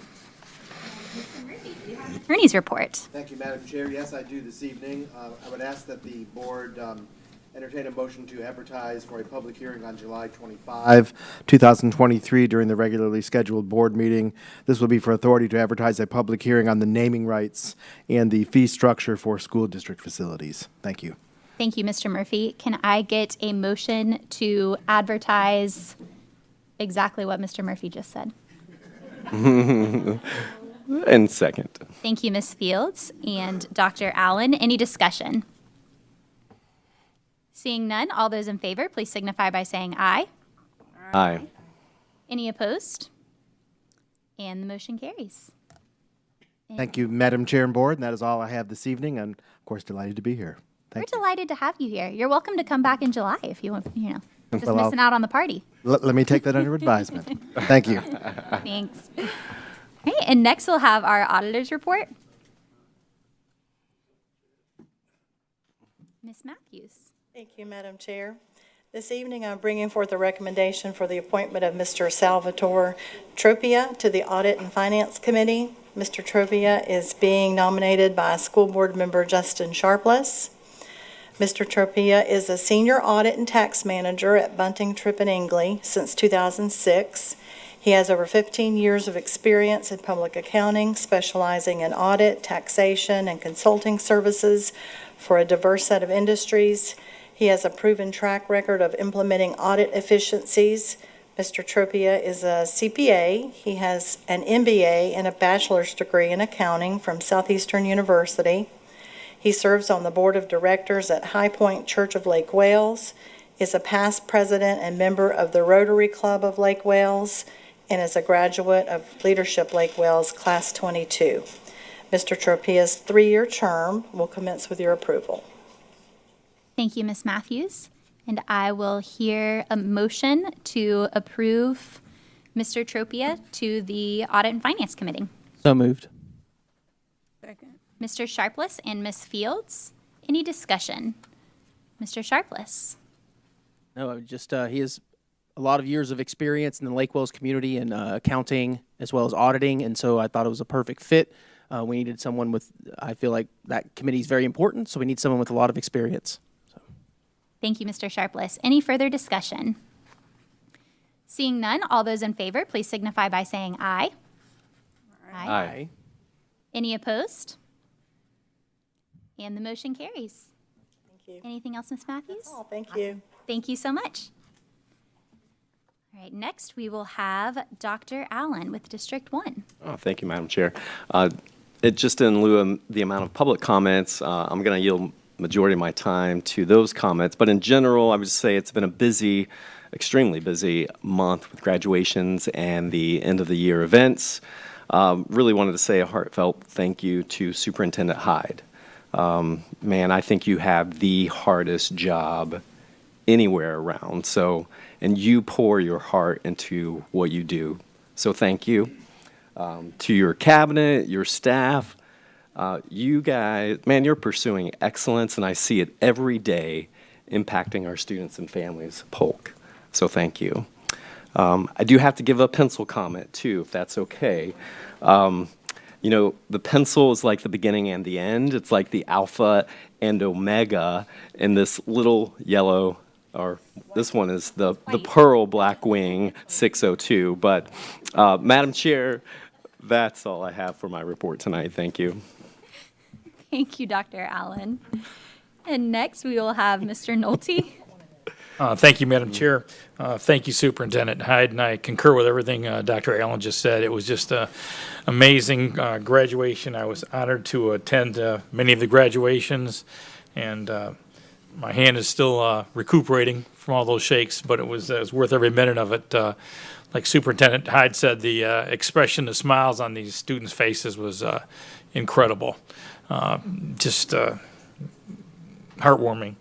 And thank you all for attending tonight's meeting.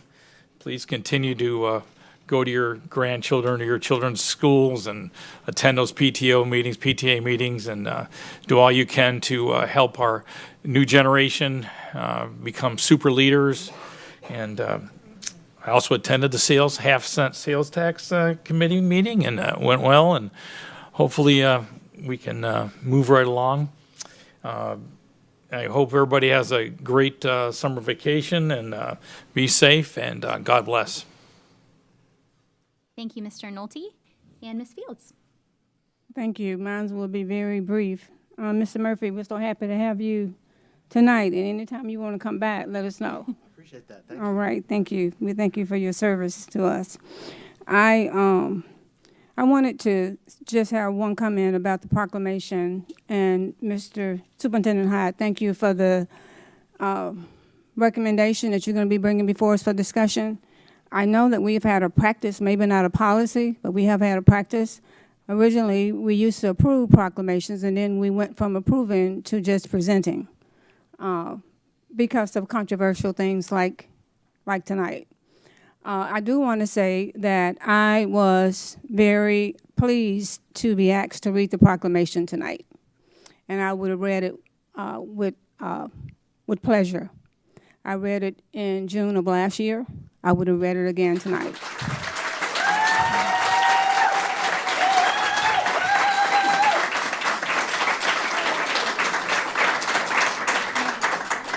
And I say that God expects us to love everybody.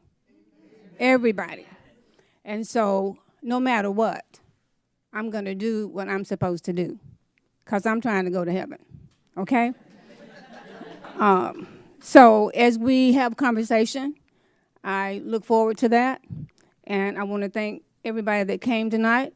And I look forward to everyone understanding that it's okay to disagree. You and I disagree a lot.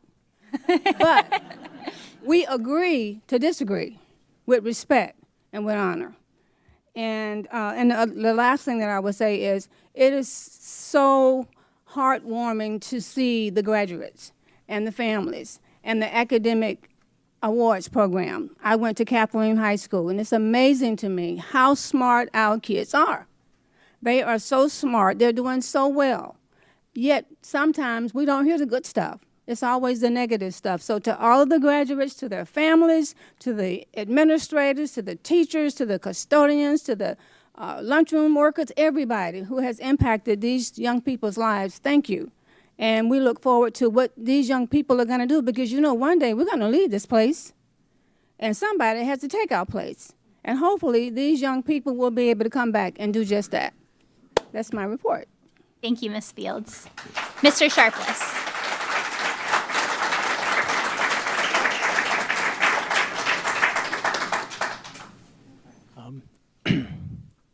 Am I on? Yes, okay. you should be.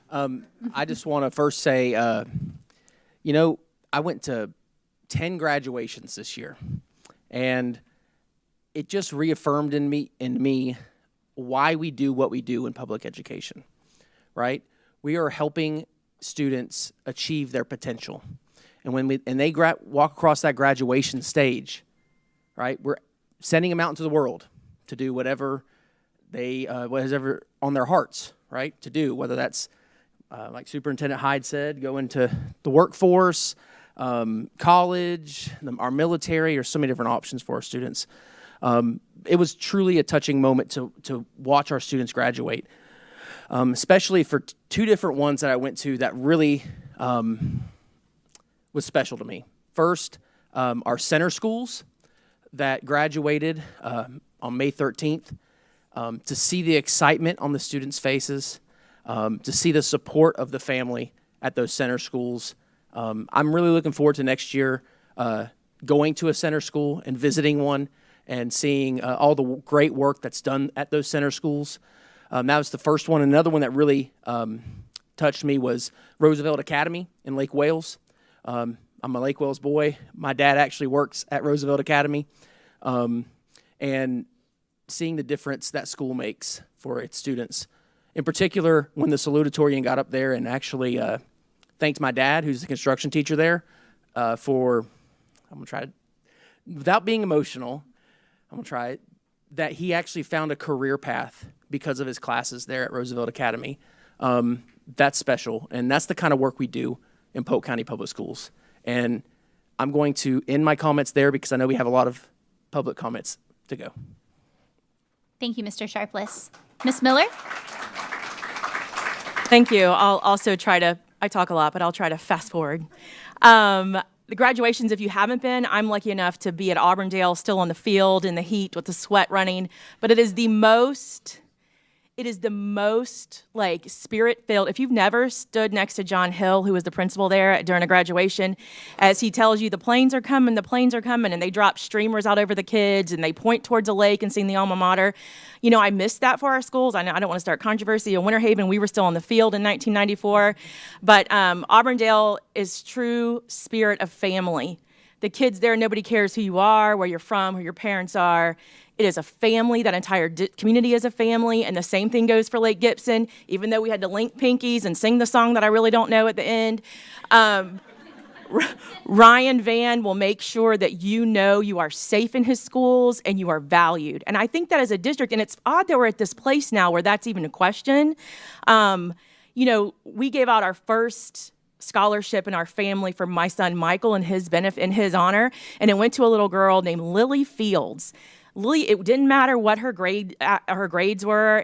I told the school, send me students who show inclusion, who try to be friends with everyone, who go out of their way to make sure kids of all abilities, kids from different backgrounds feel welcomed. And it was Lily. And I think we have a lot of Lilies in this district. I'm proud to be part of a district who's not in chaos. If you watch the state as they fire their superintendents and people come to meetings who've never been inside a school and tell me what we're doing to kids, you know, it's sad. We are in a sad place. But for the people that know this community, you go to Lake Gibson, you go to Auburndale, Winter Haven, you watch that graduation, people hugging their kids. They love students. They love what they do. They wouldn't do it if they didn't. We all know nowadays, I mean, you have to love this job. Even when Jeb Bush was here, we went to that big thing and he said, guess what? Polk County is doing what this whole country should be doing. You're involving your business community. Our business community supports these schools.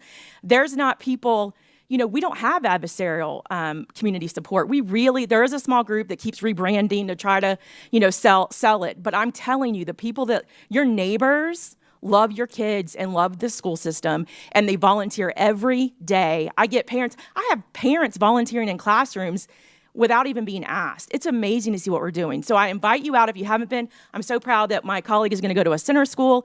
But if you want to see a school, what we're doing, a Title I school, or if you want to go to one of our amazing academies, aerospace, come look at what we're doing and know, and I appreciate what Ms. Fields said. You know, I hate to say it shouldn't take God telling us or the government. It should be that's what we do. We love every kid in this district, and they will feel safe when they are with us. And I appreciate you coming out tonight. Thank you, Ms. Miller.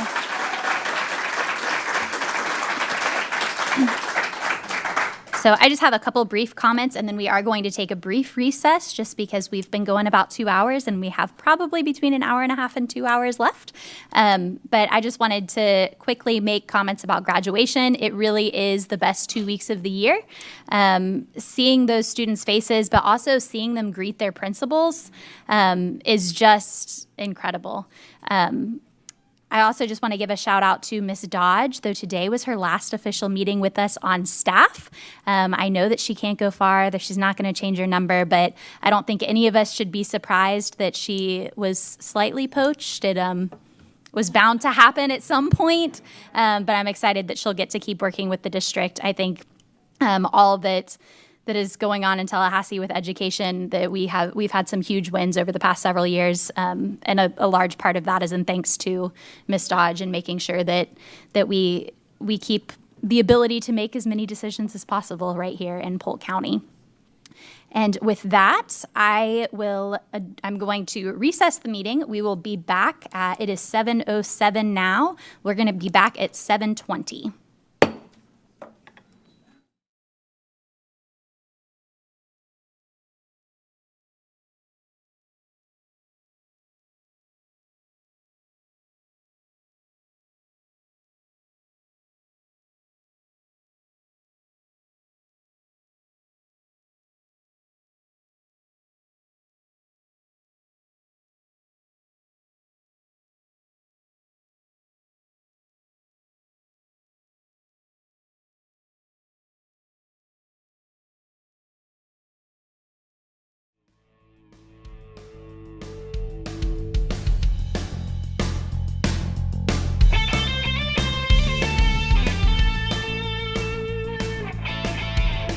My name is Paul Peterson. I am an art teacher at Southwest Middle School, and for the past 5 years or so, we've been making skateboards in my class.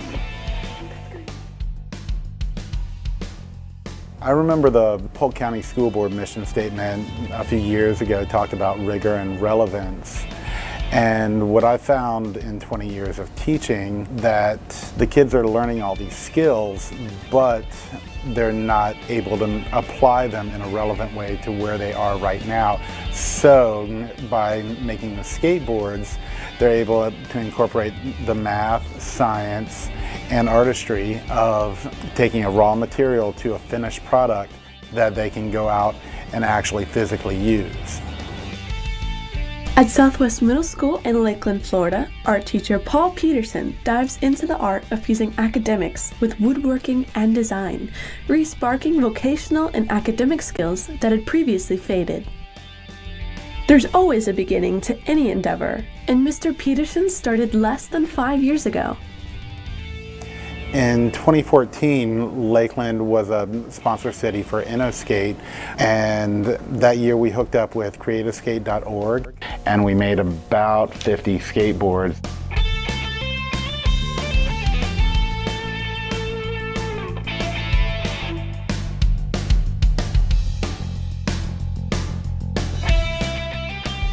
With the will and a way to do so, Peterson regularly involves his students in the physical process of making skateboards, making it a fun and educational experience for everyone. I work with the kids, and we design what kind of skate they want to ride for the type of riding they want to do. And we get Baltic birch ply, which is a hardwood that's cut down to a 1/16 of an inch, and we layer 9 layers of them together in a 12-ton hydraulic press. All right, I need your help, guys, because you always, every time you glue something, you got to do sound effects. And since we're on film, ready? Oh. That takes a very thin, relatively flimsy piece of wood and allows us to put curves in it, and by layering so many layers together, it'll support the weight of a full-grown adult.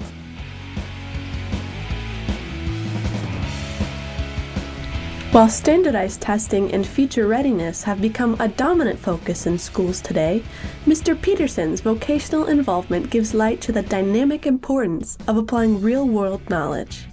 His methods raise the standards for student achievement and instills fundamental basics of history, math, science, and even economics. I want to keep making them because I want to keep writing them, honestly. It's just a fun thing to do. It gets a lot of students really interested in my subject matter rather than just getting put in an art class that they may or may not be too interested in.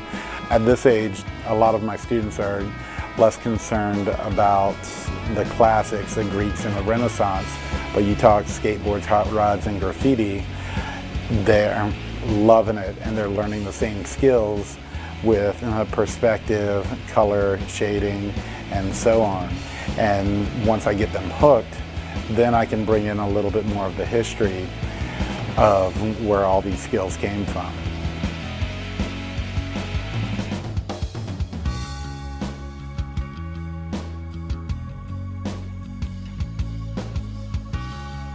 This is my board. I painted it with zombies.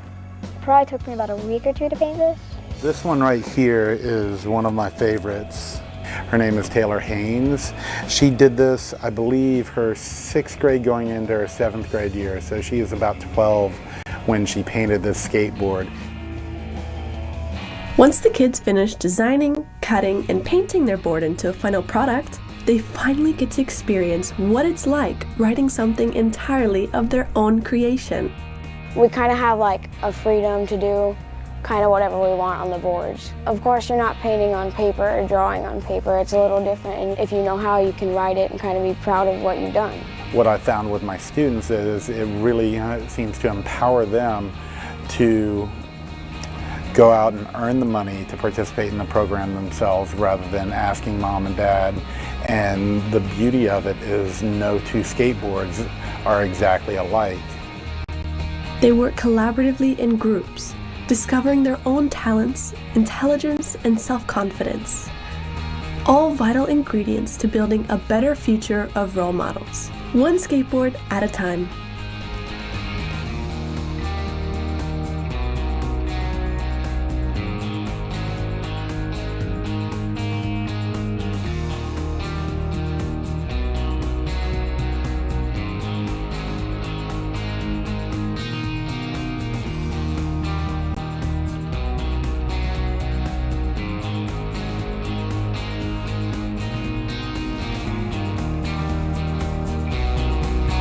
CNN starts right now.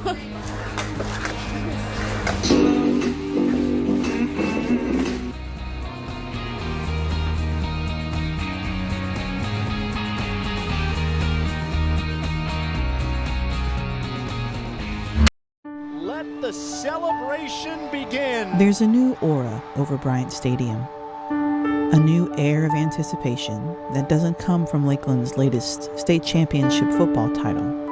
It isn't centered around the legacy of their longtime winning coach. 73-year-old Bill Castle, a champion again. It derives from something much smaller than all that, an idea that rippled under the bow of the mighty Dreadnought.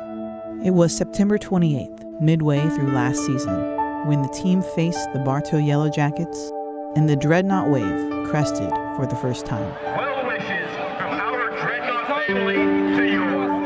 At the end of the first quarter, the announcer announces that we are going to stand, light your cell phones, and we are going to wave to the pediatric unit on the 6th floor of the Carol Jenkins Pavilion.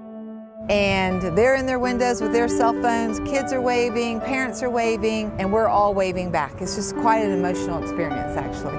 I thought it was awesome. We all stayed just so we could see that happen, because it was amazing.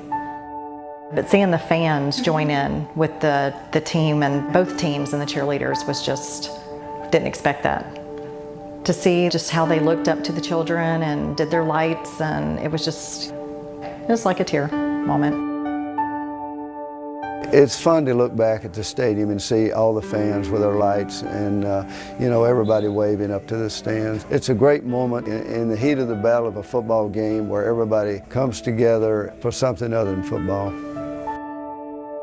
Everybody's received it and everybody's really enjoys it, and we've just been fortunate that this has been a part of our program. Our players, they really bought into it. They really enjoy going up to the hospital, visiting the children right there, engaging with those kids. And it's two things. If they can make one kid smile and give him a brief moment of forgetting about his problems, it's really worth it. But I think the players get as much or more out of it in seeing those kids and realizing how, they've been blessed, and it's just been a great part of our program. I think that having to see people hospitalized is a humbling experience in a lot of ways. And these young men are growing up and learning what real life is all about. And I think that this is, a great lesson for them to see how impactful a positive attitude and a positive influence on people can be. And you can really see it in the looks on the kids' faces and just in the interaction with the families. Whether they're a big-time wide receiver scoring touchdowns or whatever they're doing on the field, they always say one of their best memories was being able to go to the pediatric unit and see those kids. And for whatever phenomena it is, whatever 3 players we take up to that pediatric unit, they have the game of their life that night. And they say they're playing for the kids. It's really touching to them. Some of them have had to be patients in the pediatric unit before, but they really make a connection with those kids, and they see those kids struggling with feeding tubes and surgeries, and so they just want to come out and play harder for them. And they really are very touched. It's kind of an emotional thing for them to be able to go up there, see those kids and say, "Don't worry, I'm gonna get one for you tonight, be watching." And those kids will stand in the window the whole game watching the game. They make a connection with those kids. Well, everyone in town is such a huge fan of the football team, so there's an air of excitement within the pediatric unit. Any distraction that can take away from some of the scary stuff that our pediatric patients are dealing with, I think is just a great way for the community to help support our children. If you'd like to participate in Lakeland's newest tradition, you can join the wave as the Dreadnoughts open their season against the Kissimmee Osceola Cowboys. When a few pint-sized fans, some too young to hold a ball, can cheer, knowing the first score is for them.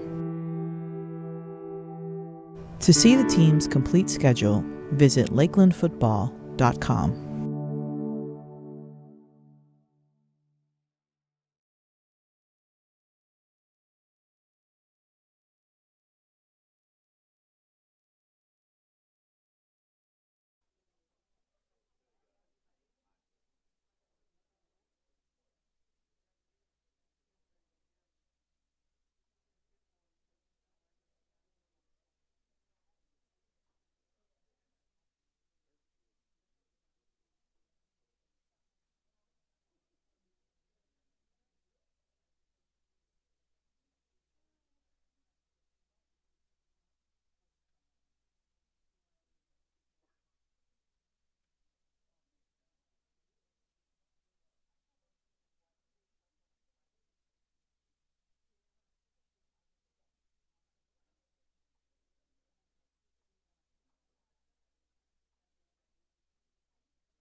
Good evening. I will now reconvene the school board meeting, and we will go into our public comments for items not included on this evening's agenda. Just as before, to register to speak, community members must have filled out a speaker card in the lobby prior to the meeting. All speakers will be given 3 minutes. The light will turn yellow when you have 1 minute left, and you will hear a beep when your time has concluded. Please note that although the board encourages community participation, no immediate action will be taken on items presented during this public comment portion of the meeting. If follow-up board action is required, then the matter may be placed on an agenda at a subsequent meeting in accordance with school board policy. The same as before, we have a lovely little red line over here, so if you are on deck, that means you're up next. If you could go and make your way to the red line so that we can move through smoothly. So first we will have Carrie McCoy, and on deck will be Kyle Moore.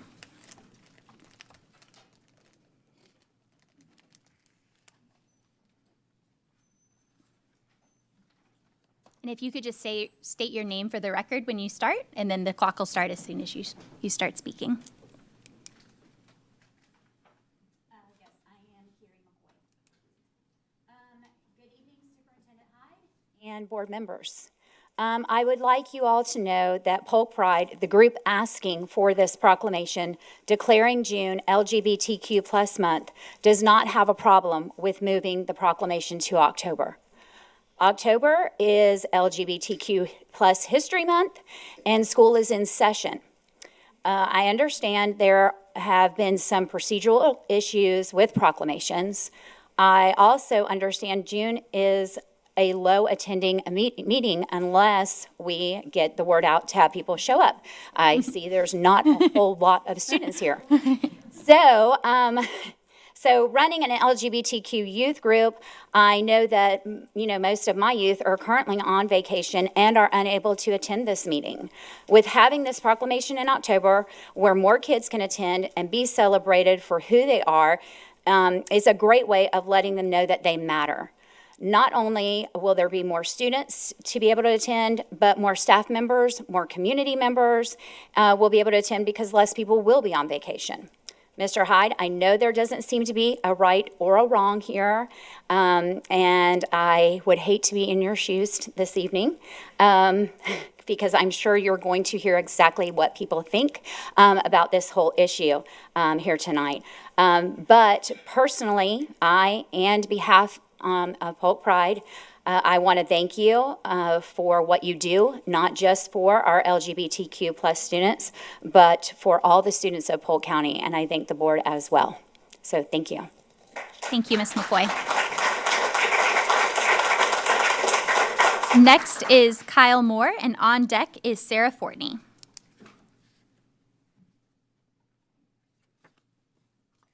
I'm Kyle Moore. I'm with Women's Voices of Southwest Florida. Did you know that Florida is actually the most dangerous state for trans people? Between the bathroom ban, gender-affirming care bans, and everything else going on. I mean, Manatee County just tried to remove queer students from their yearbook. You're refusing to acknowledge a marginalized community that is actively under attack, a marginalized community that makes up a huge part of your community, as you can see by how we have shown up. Our superintendent has showed us that we are not representing all of our marginalized communities, such as our Black and Hispanic communities, which is honestly just sad, when they deserve so much recognition. But that doesn't mean that we should not recognize us as a community. It means that we should work to make these proclamations for all marginalized communities. And I want to thank Cade Fields for standing by my community's side. Unfortunately, there are not a lot of leaders who are standing by our side during these attacks. Instead of growing and celebrating our diverse community, you decided to reject our proclamation for the sake of order, decorum, and policy, an excuse many school boards and other boards are making as an excuse to push harmful anti-trans and anti-queer ideology that is in many cases being fed to these boards by recognized hate groups such as Mom for Liberty, seeking to further the attacks on the LGBTQ+ community and further the campaign of a certain fascist tropical Führer that we all know. Unfortunately, this is not something that our community will stand for, and I urge you to continue trying to make these proclamations for our marginalized communities. Thank you. Thank you. Sarah Fortney, and on deck is Donna Windsor. Ms. Fortney? Thank you to the overflow crowd that can't get in and those watching from home. They know what this means. Here I am, back where I started, on this side of the microphone in 1985. I am Sarah Fortney. I stand here tonight for staff, students, and my community. With or without pride or LGBTQ history proclamations, the fact remains, we are here. We are queer. Get used to it, because we're not going anywhere. I am, however, very troubled about the right-wing extremist attack and the removal of DEI. For the seat warmer, not good with numbers, I'll spell out the acronym: diversity, equity, and inclusion. Polk County sometimes lacks support, much like the supposed delay of the Pride Proclamation, and that leads to an unequal playing field for our various cultures, backgrounds, races, beliefs in public education. What's the true agenda? Forced ignorance, self-censorship, elimination of cultural diversity and true history via whitewashing by whites in power, namely the one in Tallahassee. Book banning and curriculum manipulation are strategic, make no mistake. Let me help the folks on the dais. You are invited to Polk Pride on June 17th in Munn Park in Lakeland. Stop by and get a photo at the Equality Florida tent and prove you do in fact stand with all staff, students, and communities. Unless you're afraid of cooties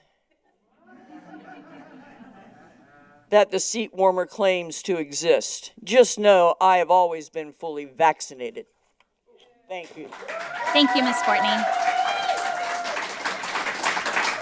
Donna Windsor, and on deck is Matthew Grishleski. Hello, thank you. Thank you. Good evening to all of you, and thank you for being here. I would also like to thank Ms. Fields and Ms. Miller for speaking up. That is courageous in today's political climate to take a stand, even though it is now more important than ever. I am a parent of 2 Polk County students. I am raising them in a household where Black Lives Matter, women's rights are human rights, no human being is illegal, science is real, love is love, and kindness is everything. That is the creed by which I am raising my children who attend your schools. And they have no problem. They are not feeling at all threatened about being who they are because of their LGBTQ friends, family, teachers, classmates, anything. They are not threatened. It doesn't change who they are. It doesn't stop them from having a belief in any God that they choose or no belief in any God. It lets them be who they are and be just like every student should have that right to be. So I'm here tonight as a straight cisgendered parent who wants to make sure that my kids get to live in a world where everyone matters equally. Everyone has the same right. So while I understand that the issue with the Pride Proclamation was presented as, we aren't doing right for everybody, so we shouldn't do right for anybody until we can do right for everybody, I don't agree with that. I think that's keeping the Pride Proclamation and adding on to that is the right answer. I believe that we need to add on the military families, the women, all of the other groups that you mentioned, but that doesn't mean we have to take it away from the Pride community, who has had such a horrible year of being so threatened and so marginalized in this state, just so that Ron DeSantis can run for president. They deserve better from us. They deserve better from everyone in this community, regardless of who you are, regardless of whether you identify as gay, straight, bi, trans. It doesn't matter. They deserve the same rights, the same equality, the same safety that we all enjoy. Thank you for letting me speak. Thank you.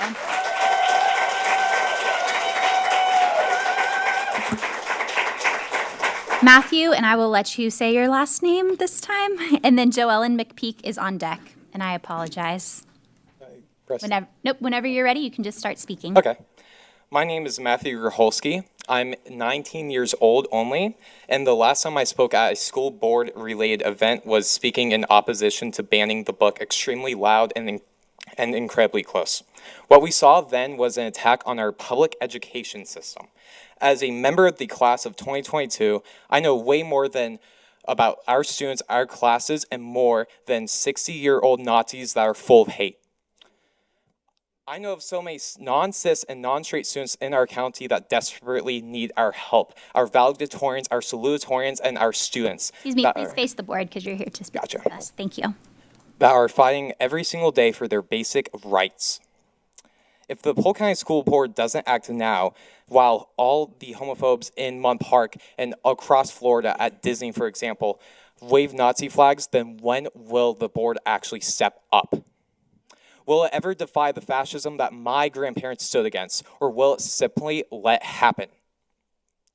I know from my past with the school board that's an understanding body.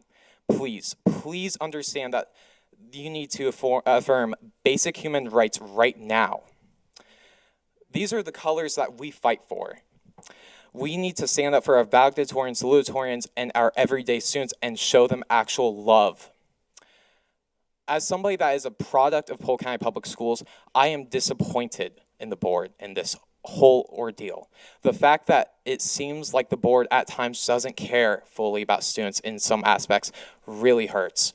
I know of so many students that are still in high school, at Lakeland Highlands, at Lakeland High, and all the other schools in our county, and they always scream, why does the board and our elected government seem to just not care? There's so many people that I know that have been Baker acted, that have been suicidal because of their sexual orientation. And the fact that it seems like our local government here in one of the counties in the United States of America that has one of the fastest growing LGBT populations, and that is one of the fastest growing in terms of Generation Z, that is abhorrent. We need to actually stand up, and that can happen through the school board actually doing something. Thank you to the Honorable Lisa Miller, to Kay Fields for your speeches tonight. Kay Fields especially, that almost made me cry. That was one of the best things I've ever heard from one of our elected officials in Polk County. And I work in politics, so I've heard a lot. So thank you to everyone that is standing up for us, with us.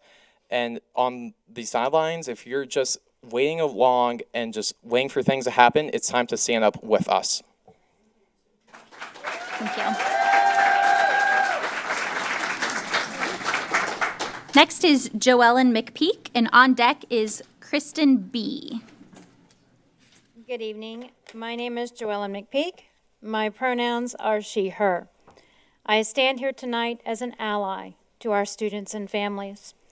First, I would like to commend Superintendent Hyde and the board for recognizing the importance of the Pride Proclamation. And I also want to ensure that the public understands that the Pride Proclamation was not pulled due to any group speaking against it, as a false narrative that has been passed around by a loud, ineffectual few, but that has been postponed and will be officially presented at a later date once an equitable policy is in place. Our diversity matters. Secondly, to those students and families who identify with the LGBTQ+ community, we see you. You make us infinitely better and stronger. And we will continue to be outspoken champions for your rights and protections.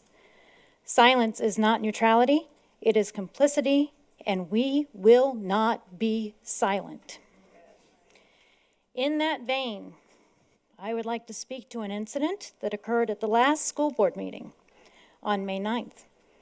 Racist and divisive epithets have no place in our schools. I am appalled that a sitting board member would not only openly and willfully remain ignorant to the requirements of his seats, budgets, and finances, but would also blatantly show his ignorance and lack of respect for our community with offensive slurs. I am equally disappointed that this board member was not publicly admonished immediately following his remarks. To this board member, I say, learn your job and understand that your job is to represent the best interest of all our students, not just those who look like you. Good old boy mentality may play well in selling golf tees. It falls flat when you're responsible for the education of our children. In conclusion, tonight we honor the LGBTQ community. We celebrate the beauty and vibrancy you bring to our lives. We will continue to stand with you. Thank you. Thank you, Ms. McPeak. Kristen B.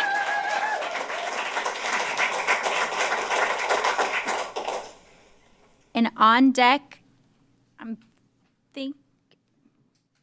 it looks like Cruz is the last name. First name starts with a D. Last four digits of the phone number is 7275. If that's you. Okay. And Kristen B., you can start whenever you are ready. Good evening. I'm Kristen. I am a parent, a community member. I'm a product of Polk County Public Schools, Winter Haven High School graduate. We don't have to say what year. I'm an ally, and I am also a teacher in Polk County Public Schools. I want to begin by saying that I personally feel that Superintendent Hyde is one of the best that we've had in Polk County Public Schools, at least as long as I've been a teacher.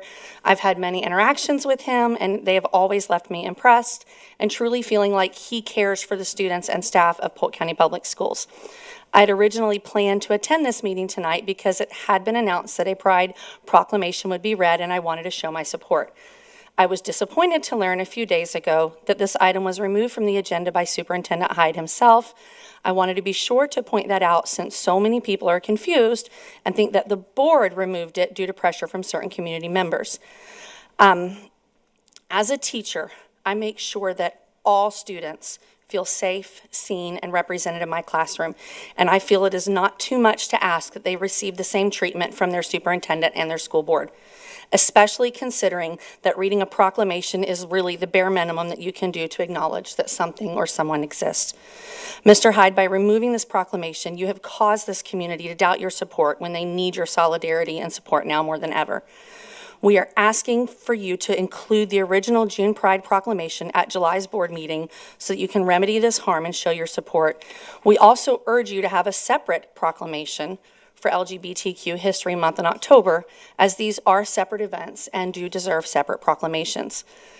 Because so many people were expecting to hear a Pride Proclamation tonight, I would now like to use the rest of my time to read the proclamation that Ms. Fields read last year. Polk County, Florida is part of a global community in which people of diverse cultures, races, creeds, genders, and sexual identities must work together toward peace and understanding. The lesbian, gay, bisexual, transgender, and queer students within Polk County contribute to this vibrant, innovative, culturally inclusive, world-class community and to its diversity. Various advancements have been made with respect to equal rights and protections for all people included in the LGBTQ community throughout the state of Florida and the United States. Members of the LGBTQ plus communities still face ongoing discrimination based on their innate status, resulting in immeasurable human tragedy, loss of life, community isolation, and abuse. Parents, families, and friends of lesbians and gays of Polk County envision a world where diversity is valued and affirmed, inclusive of their sexual orientation, gender identity, and gender expression. Thank you.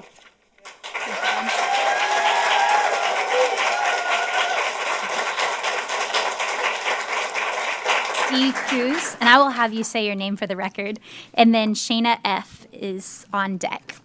Thank you. My name is Daphne Cruz. That's a D-A-F-F, and yeah, I know I have a little bit of a chicken scratch. So Thank you. Sorry. Thank you to you guys for, giving us a space to speak, first and foremost, and for listening. I know other places it hasn't been as welcoming, so thank you to the county for doing that.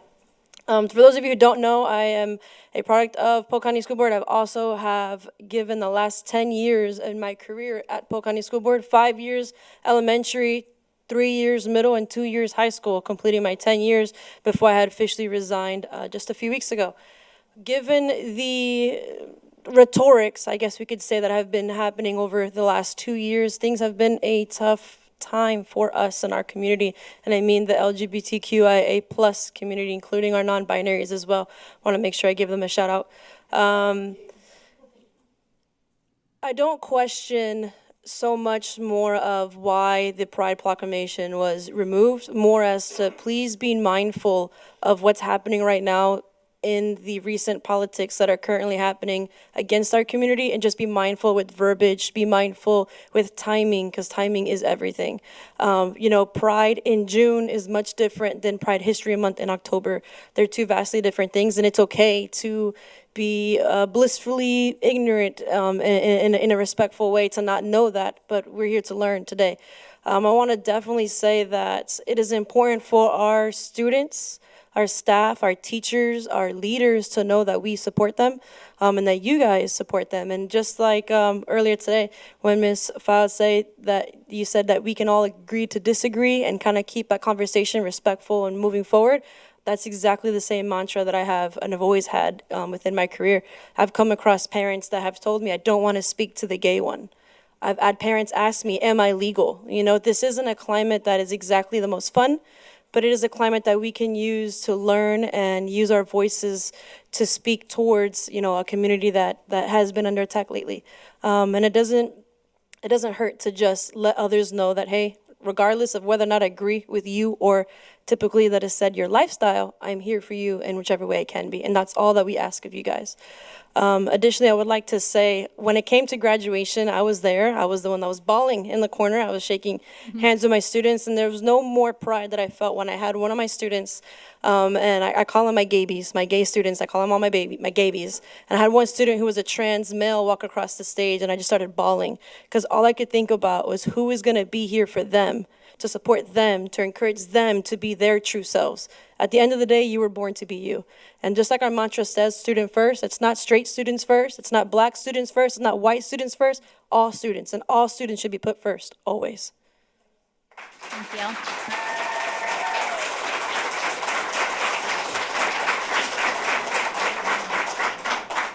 We have Shayna F, and then on deck is Anita Carson. And just so the speakers know, for some reason our yellow light is not working right now, but if you watch the clock, it will count down for you. Whenever you're ready, Shayna. Thank you. I am Shauna. I'm a Polk County resident, a 20-year veteran teacher, a parent, and a loud and proud ally to the LGBTQIA plus community. I want to specifically address the thank yous that you may receive for the act of pulling the Pride Proclamation from tonight's agenda. Superintendent Hyde, it is your stance that it was a temporary move while we wait for policy development, and I thank you for your opening statement of clarification. However, regardless of this fact, perception is reality. It is the perception of some that extremists have been the pressing force behind the decision to remove the proclamation from the agenda. I challenge each of you individually to set the record straight. we are still in Pride Month. So if you do represent all of the students in our system and you haven't done so already, thank you to Kay and Lisa. Set the record straight immediately. Use your social media outlets. Use the strength of the voice that got you the seat that you're in and say no thank you to the thank yous. And say, here's the truth. I unequivocally stand with our young people in no uncertain terms. Say it during your next board member comments. Post the proclamation that you heard from someone a few moments ago. There's no policy necessary for that. Regardless of the intent, Superintendent Hyde, the optics are ugly. The timing is poor. LGBTQIA+ students and families are under attack across our state and country. And the reality is literal lives are on the line in a time such as this. It is fact that suicide rates are higher among LGBTQ youth when support is lacking. Recent surveys by the Trevor Project clearly indicate that anti-LGBTQ legislation greatly affects the mental health of our young people. Legislation that is behind the pulling of proclamations across the state, whether it was the case in this one or not. It is fact that inclusive spaces improve the odds that they will feel supported and choose to live. Please step out of the political game that you are all forced to play for just a moment. And make it blatantly clear that you support and uphold the rights and protections, that you honor and respect the authenticity, that you cherish the lives of each and every student and family in our district schools. Inclusive spaces and proud voices save lives. On this Pride Week, be proud of our LGBTQIA+ students and families and say it out loud. Thank you and happy Pride. Anita Carson. And on deck is Bob Nickel. Whenever you're ready, Anita. Hi, my name is Anita Carson. Y'all have heard me talk tons of times, though I believe this is the first time that you've heard me talk as Equality Florida, and not just for myself. For those of you that I've heard in the room already whispering that Equality Florida's here, I am, but I also have been in this district for a decade. I taught in this district for a decade. I ran for school board in this district, so I'm not an outsider. I've been here, and I care about our students here.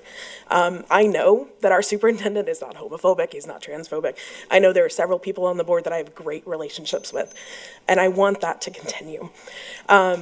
With that being said, I would love to see the Pride Proclamation. I understand why it was withdrawn. I'd love to see policy going forward about how we move through that. But putting it onto the next board meeting or the next board meeting after we have a procedure, I think would be a great way to show students and their families and our community as a whole that we are supportive of them.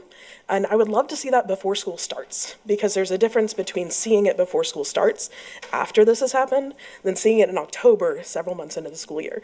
And then also, as a few people have pointed out, there's a difference between Pride and LGBTQ History Month. Just like we can do a Juneteenth proclamation and a Black History Month proclamation, they're different. So we can do both. And while we might not be able to get it in June, July, sometime before school starts would be amazing. I would like to make sure that our students feel supported. I loved what Shanna just said a moment ago. Suicide rates are higher in LGBTQ students, but that is not because they in and of themselves are more suicidal. It is because of the support around them and the lack of it. It is because of the rhetoric around them. And when we talk about mental health support in this county, which I know is a huge thing that we talk about a lot, this is part of that. It's making sure that they feel supported by the whole board, by the superintendent, by their principals, by their teachers. That reduces bad mental health outcomes. So I would really appreciate any and all support that you can get. Obviously, we have a large community of people that want this as well. And so I look forward to hearing from any of you about how we're going to remedy this to make sure that our students feel supported before the school year starts. Thank you. Thank you, Ms. Carson.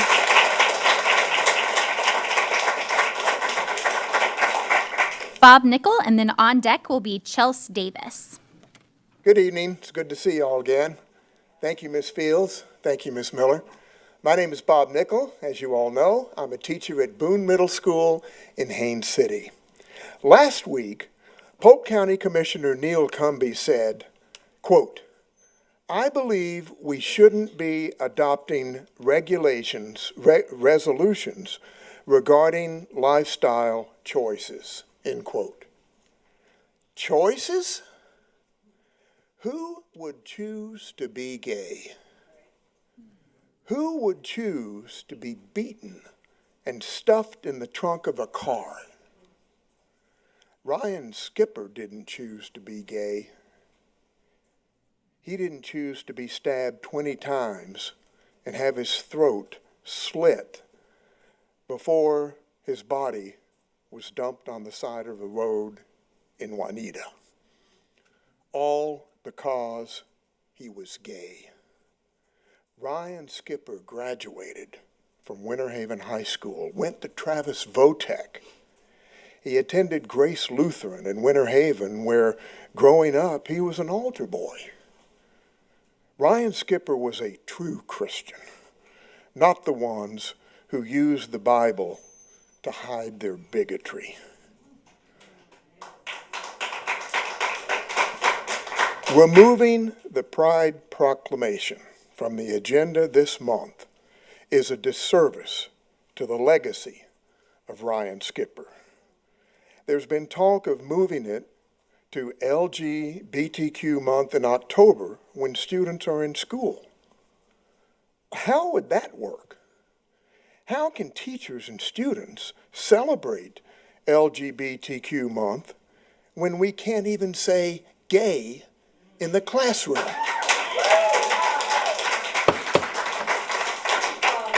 The Pride Proclamation should never have been pulled from this month's agenda. At the very least, it should be read next month. Thank you. Thank you, Mr. Nickel.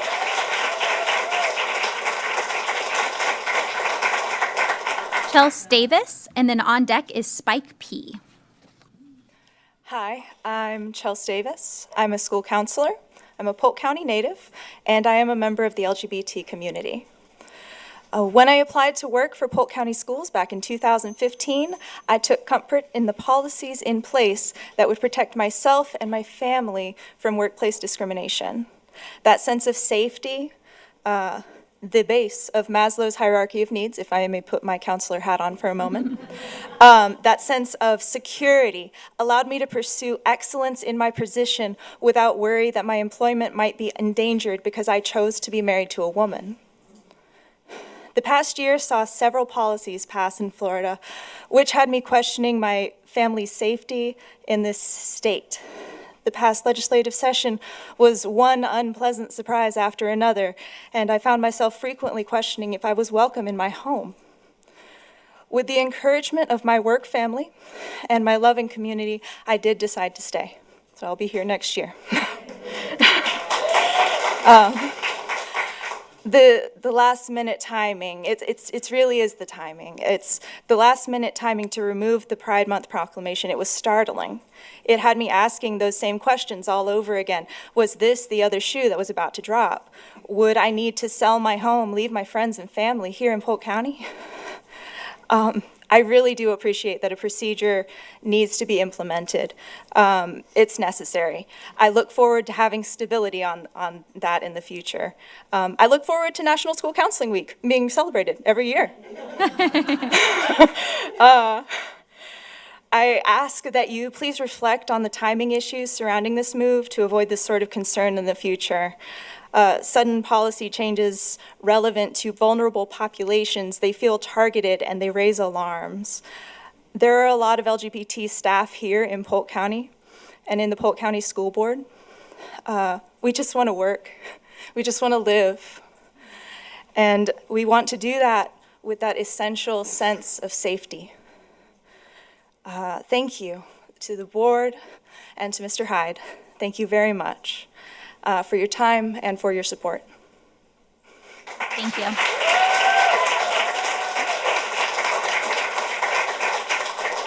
Next, we have Spike P. and then Ruby B. And just a reminder, if you could say your name for the record before you begin.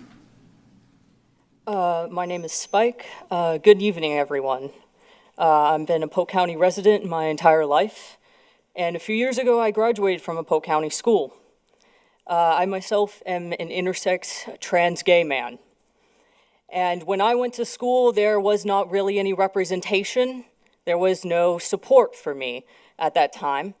And I know what it is like to be verbally and physically harmed by people not showing support or representation.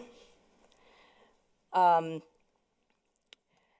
I do believe that the June proclamation should be moved to July or the next one after that, and that there can be an October LGBTQ plus history proclamation as well, because these are two completely separate instances, two different areas within the community to show representation and support. Your support and this representation matters especially now in the current time that queer students and staff are the most at risk to be attacked by hate groups for their identities. Queer kids today deserve the representation and support that I never got growing up in this county. Thank you for your time. Thank you. Ruby B. And then on deck is Bonnie Patterson James. Ruby? Okay, hi. I'm the parent of 4 kids, the oldest of which is due to start kindergarten in August, and I'm a former Polk County school student.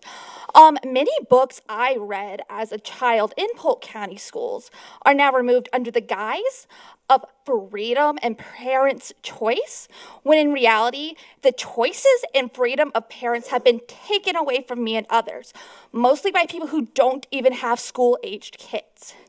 You mentioned earlier other groups deserving of acknowledgement, including Autism Awareness Month. A love for reading and curiosity is a trait for many of us, including me and some of my children. I myself was this type of student, going through big chapter books in a day or two, including some of the ones that are now banned. And as for Mental Health Awareness Month, if you care about mental health, allow everyone to have access to these books to relate and to learn from, and do the proclamation. As you have likely heard said recently, no one is trying to make straight kids queer. We're trying to stop queer kids from becoming dead kids. Because it is not that hard to care or learn about people who are different from you. You don't have to take support from one group to give it to another. It is so simple. I even found a book on empathy for small children at Dollar Tree, $1.25 tree. I highly suggest most of you go and purchase them because you seriously need it. Come on, it's just $1.25. You can do it. Have a spine. Quit siding with fascists because they have never been on the right side of history in the end. Non-white people exist, non-cis people exist, non-hetero people exist, and always have. And you cannot change that. Get over it and stop making your ignorance everyone else's problem. Thank you. Next is Bonnie Patterson James, and on deck is Monica Stoltz. Well, that's a tough act to follow. I think you know, Superintendent Hyde, we're not happy with you. Not happy at all, because here we are again. I'm a Lakeland resident, and I was here last May when you were banning books and ideals that children need.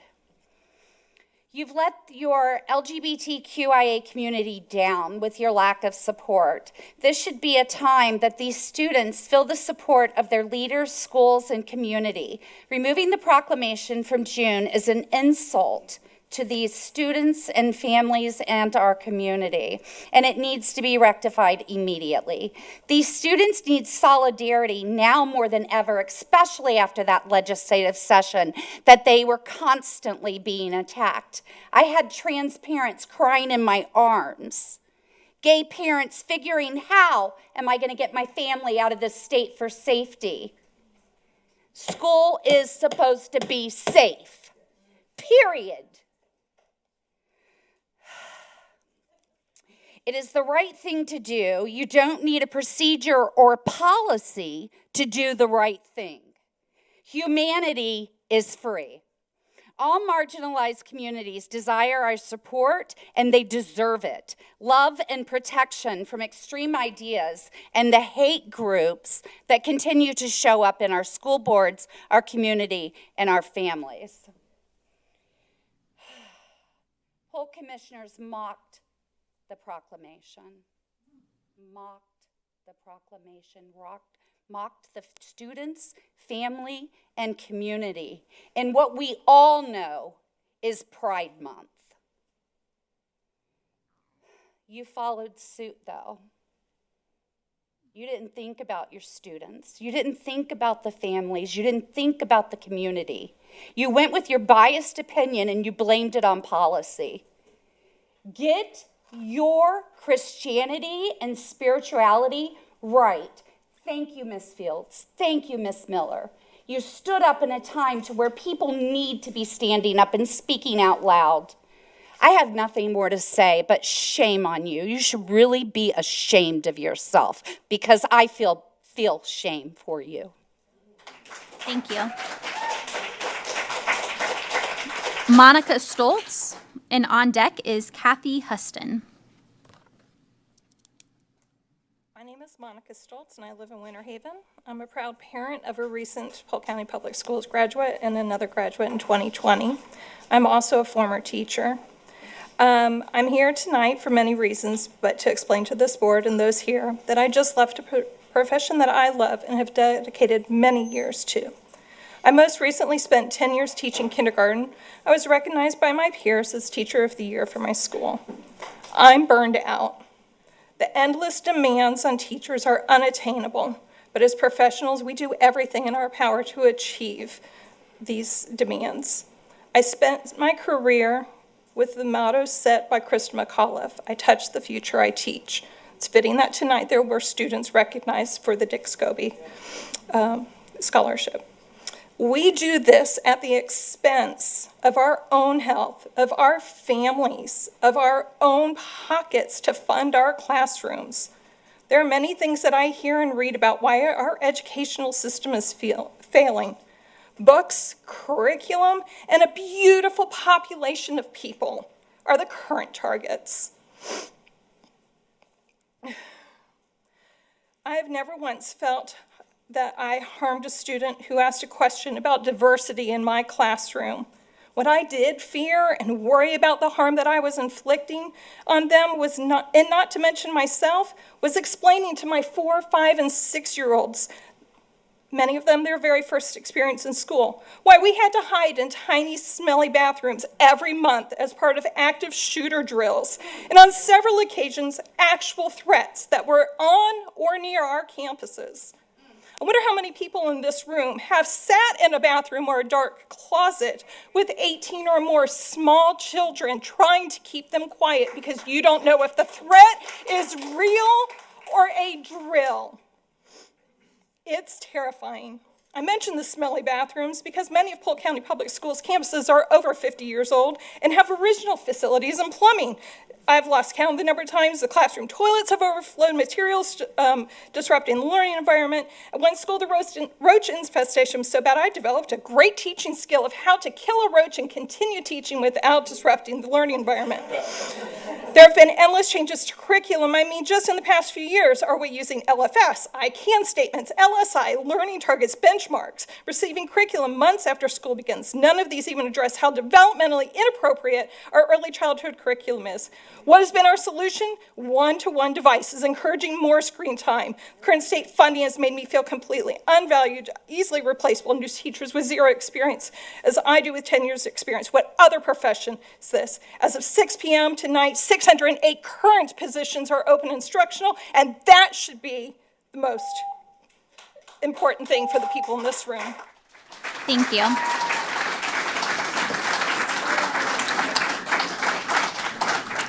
Kathy Hudson, and then on deck is Richard Nutt. Hi, I'm Kathy Houston. Sorry. It's okay. Sorry. It happens. And I'm here as an ally for our LGBTQ youth, and also as a mother, and also as a teacher. I do teach for Lake Wales Charter Schools. And I just have to say, I've spoken at the Lake Wales meetings before, but this is my first time to be here, and I really enjoyed myself. I want to thank Ms. Fields for your words, and Ms. Miller, your words, and also Mr. Sharpless and your comments about Roosevelt Academy. And I really do feel this energy that we are a place that cares about kids, just cares about all kids, kids of all different kinds. With that being said, my own journey as a mother, my daughter suffered severe bullying for being part of the LGBTQ community, and had to go out of state to Alaska her junior year because the bullying was so bad. And that was here in Polk County, and I'll just leave it at that. She did come back and graduate from Lake Wales Charter School. She's now left. She lives in San Francisco. So I'd like for us to go a step further than just trying to create a supportive environment where LGBTQ people don't feel compelled to kill themselves, but to create an environment where they feel that they can stay and use their gifts to make our state the most awesome state it can be. Because it's sad when I'm sitting here meeting new people and hearing teachers, hearing administrators, counselors, different folks saying, hey, I might have to leave. And then seeing within my own family, my own daughter feeling that she has to leave and that this is not a safe place for her. I do want to go back to our main goal here, and that's that Pride Proclamation. I encourage you to do it in the summer, because quite frankly, I don't know if I could make it here if I was teaching right now. So for me and for many students, summer is a good time, and Pride Proclamation is different than LGBTQ history that should also be in October. So I do encourage you to do that in July, or at least have it regular for June and October here on out. And let's also include other groups, Black History Month, Latino History Month, and autism awareness, and just make this a great place where not only do we support all students and help them feel safe, loved, so that they can grow into adulthood, but so that they can be wonderful, amazing, contributing members of our community. Thank you. Thank you, Ms. Huston. Richard Nutt, and then on deck is Donna Hager.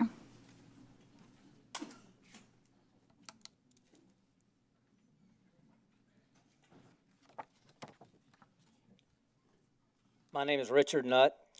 Subsection 2 of Section 1006.28 of the Florida statute states, the district school board has the constitutional duty and responsibility to select and provide adequate instructional materials for all students in accordance with the requirements of this part. House Bill 1069 added the following passage during this last legislative session to read, any material that is subject to an objection on the basis of sub paragraph B1 or B2 must be removed within 5 school days of receipt of the objection and remain unavailable to students of that school until the objection is resolved. Parents shall have the right to read passages from any material that is subject to an objection. If the school board denies a parent the right to read passages due to content that meets the requirements of sub paragraph B1, the school district shall discontinue the use of the material. For clarification, sub paragraph B1 stipulates material that is pornographic or prohibited under statute 847.012. For clarification, statute 847.012, paragraph 3B, specifies explicit and detailed verbal descriptions or narrative accounts of sexual excitement or sexual conduct that is harmful to minors. The book, All Boys Aren't Blue, is in the libraries of the following high schools: Davenport, Kathleen, and Roosevelt Academy. The following is a passage from this book. Did you feel that? Yeah, but I laughed and said, get your hand off my butt. You giggled, that's not my hand. You're lying, I said. You then placed both hands on my hips as we lay side by side. There was still something poking me. You were fully erect at this point. I was nervous. We gonna get in trouble. You can't tell anybody, okay? You said. You promised that you ain't gonna tell anyone. I promised. You then grabbed my hand and made me touch it. It was the first time I'd ever touched a penis that wasn't my own. I knew what was happening wasn't supposed to happen. Cousins weren't supposed to do those things with cousins. According to Florida statute 1006.28, you are responsible for the books in our schools. You.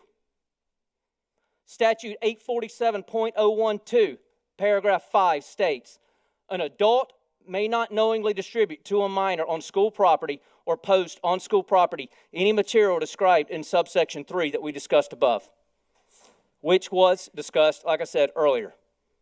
Statute 847.012, paragraph 6 says, any person violating any provision of this section commits a felony to 3rd degree. That is fitting. Thank you. Donna, no. I will end this meeting right now. We are not booing. Donna Hager, and on deck is Phoenix Money.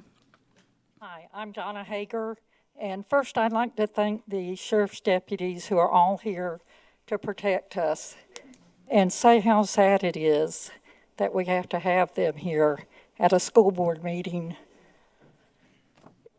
When I look at proclamations, and I've looked at several recently, I don't see how they are actually making us a better place. I'm not talking just about the ones about pride, but I have been to some meetings that I'm like, why are we spending time doing proclamations? We're all human beings. We should look at each other and value each other, not because of things that might be divisive, but we should look at people as individuals. And to do that, we need to put aside putting people in boxes, labeling people, and just not taking a chance to get to know people on the surface. By having a proclamation of anything, whether it's to proclaim Pride Month or to proclaim Christian Month, which we would never have, I'm sure. But that does take people and put them in boxes. I value that Polk County School Boards looks out for the safety of our students. I think it's extremely important to do that. But I also think that we should look at our students as a big group, do the best we can for each of them. If a student needs some teacher to put them under their wing, that is great. I know my children had students that did that, or teachers that did that when they were students. I know I had teachers that did. And I think that we would be much better served thinking of each other as people, human beings that God sent to this earth. Thank you. Thank you. Phoenix Money, and then on deck is Patricia Harvard. Good evening. I'm Phoenix Mooney from Winter Haven. Thank you for allowing me a moment, and thank you for your explanation of the Pride Proclamation removal. I see you. Now may I ask, can you all see me? Good. I left my invisibility cloak at home. Just making sure. I can't ask you to see me the way that I see me. I've seen me the same way for 30 years. It's been a trip. What you can see is a freshly colored new haircut. You can see me in a blue shirt and blue shorts. You might be able to see my mini tattoos, and you might be able to see this giant knee brace that's on my knee. What you probably can't see is a teacher that ripped their ACL playing with their kids at recess. You see a spouse, a pet parent, and a friend. You see a shoulder to cry on. You see a performer, an actor, singer, dancer, and puppeteer. You see the bug killer. You see the handyman. You see an artist. And if you haven't guessed it, you see a jack of all trades, master of none. You see 1,378,472 words read this year to my class and for my own enjoyment.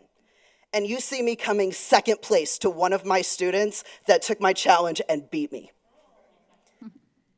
You see a super nerd, a Gryffindor, and a Lego master model builder.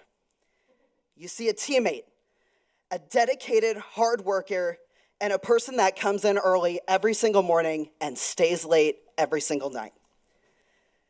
Here's what my students say, because I posted to them to see if I could get some of their words. My students see a caregiver, a safe space, a creative outlet, an inquirer, and a master of the dad joke. They see someone who doesn't expect total silence. They see compassion and understanding. They see agency and freedom, and they see someone that's not afraid to be a bit off the wall and someone that's fun and exciting. They see someone that shows up to their sports, their theater, and their concerts.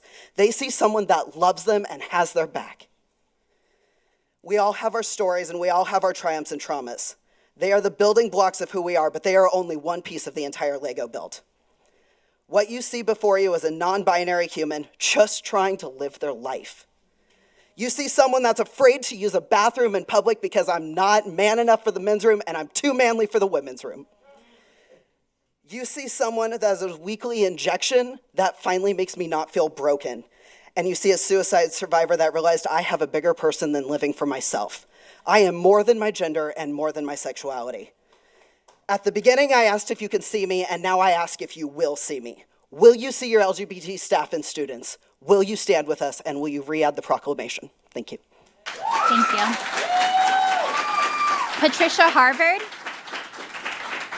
And on deck is Sandra Saxton. Sorry. Patricia Harvard? Yes. Yes, and then on deck will be the Sandra Saxton. Hello, good afternoon. On May 15th, a video was brought to the school's attention showing another child at Blake Academy bringing a gun to school and shooting my daughter in the head in the hallway at school. The school informed me there was nothing that they could do on this matter, and I needed to file charges, which I did so with the resource officer, Officer Diaz. They then interviewed both girls before I could get to school, and they sent them both back to class saying that there was no threat. My daughter then called me from the bathroom because this little girl had then gone around the school saying she was going to find her mother and she was going to kick her ass. My daughter was scared. My daughter called from your bathroom at Blake Academy asking me to come and pick her up because I was her only safety. I picked up my daughter from Blake Academy on May 15th, and she has not stepped foot back in. I went to the school May 16th, asked the school if anything had been done, if this little girl was still in class. They informed me that this little girl was still in class while my daughter was sitting at home when she did nothing wrong.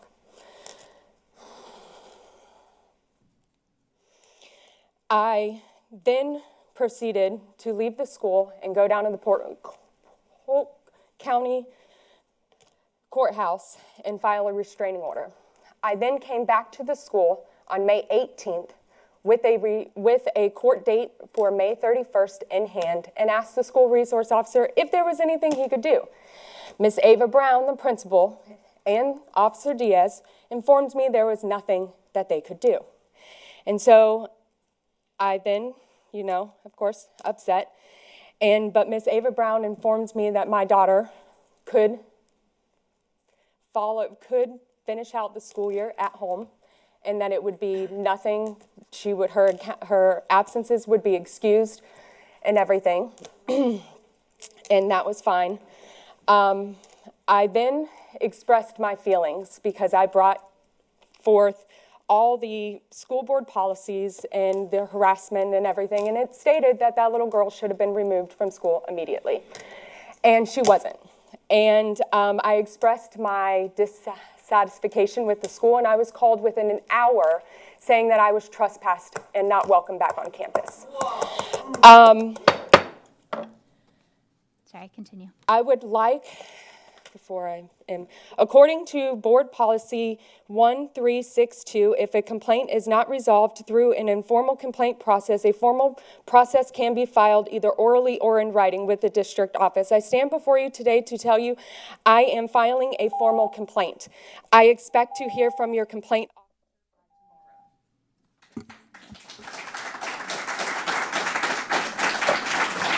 Next is Sandra Saxton.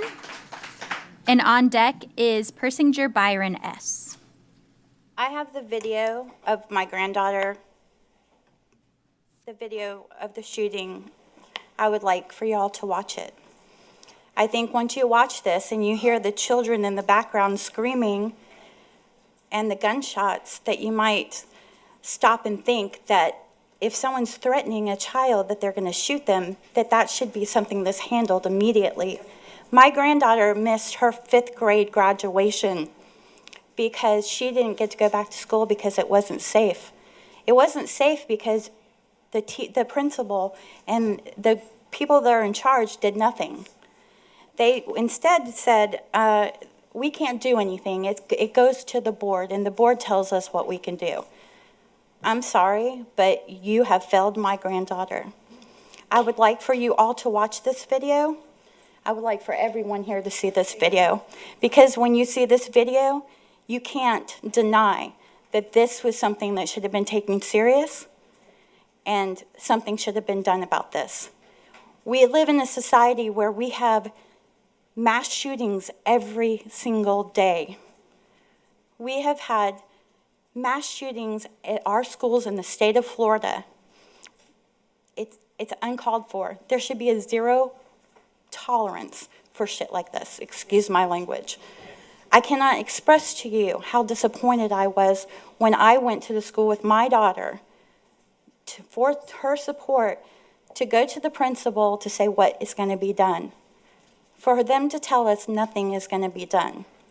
That child who made this video on TikTok, she didn't just make one video about my granddaughter.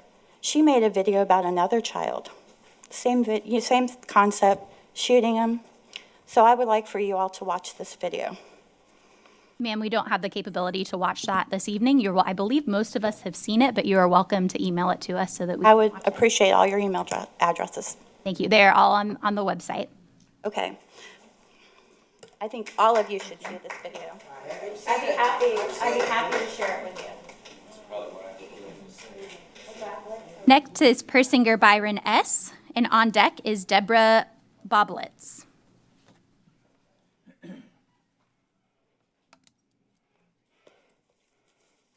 Whenever you're ready, sorry. You need my name because it's Brian Persinger. Oh, I'm so sorry. Brian Persinger. I don't write well, and you guys had me do that. It says Persinger Brian. There you go. That incident is partly involved in this. The Polk County Public Schools sent out an email to me that Friday on the 19th entitled Aware of the Incident at Blake, which it clearly says in here, the reason it'll actually be taken is that it was not done on school property and thus not a situation where you can authorize to handle the matter or have school discipline. And I don't know if you're aware, I guess I'll post it on your site for all the parents, everyone. Sent it to over 1,000. You guys have these manuals, they're yours. It clearly states in section 5,000, code 5500, in your conduct, it doesn't matter where it's made. It doesn't matter how it came to be. Once you know, supposed to have action taken. Your bullying policy, which is probably why these people don't feel safe because you don't follow it. Under D, it says use of non-school. It doesn't matter the location, the program, the function, or the technical device, if it is owned or not owned, leased or used by district or school. The state statute 1006.4147, 2 Bolegs D. It's exactly verbatim. You guys just copied it over because the state statute makes sense. And he completely disagrees with the statement you emailed me and lots of other parents. And so I went forward to go, well, this can't be right. I went to the school. They asked for copies of this, and I gave it to them. Some ladies in the front. Principal, no one wanted to help or do anything. I called Kyle Kinney, your press guy, right? And he had a meeting, and he came back to me and said, no, we don't want to do anything with it. We're not going to send out the correct information because, I read this. This is going to stop parents and people with information that could stop a school shooting from coming forward because it wasn't made at school. That's what you told us. And that's insane. And it's not even in your own policy. It's against your policy.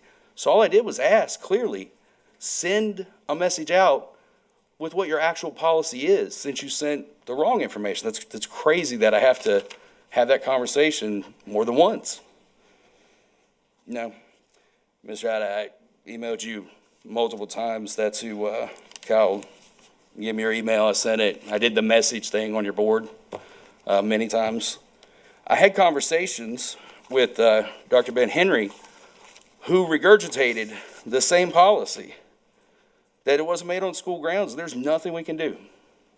Well, it was. I stood here in your lobby because I didn't know that she'd already been to school. My son brought the video, and I stood here in your lobby trying to get someone to talk to me about this video of a little girl getting shot in one of the school hallways, and no one. I went to 5 different buildings that you have, and not one person called me back for a week. Thank you. Deborah Boblitz, and then on deck is Pam Luce.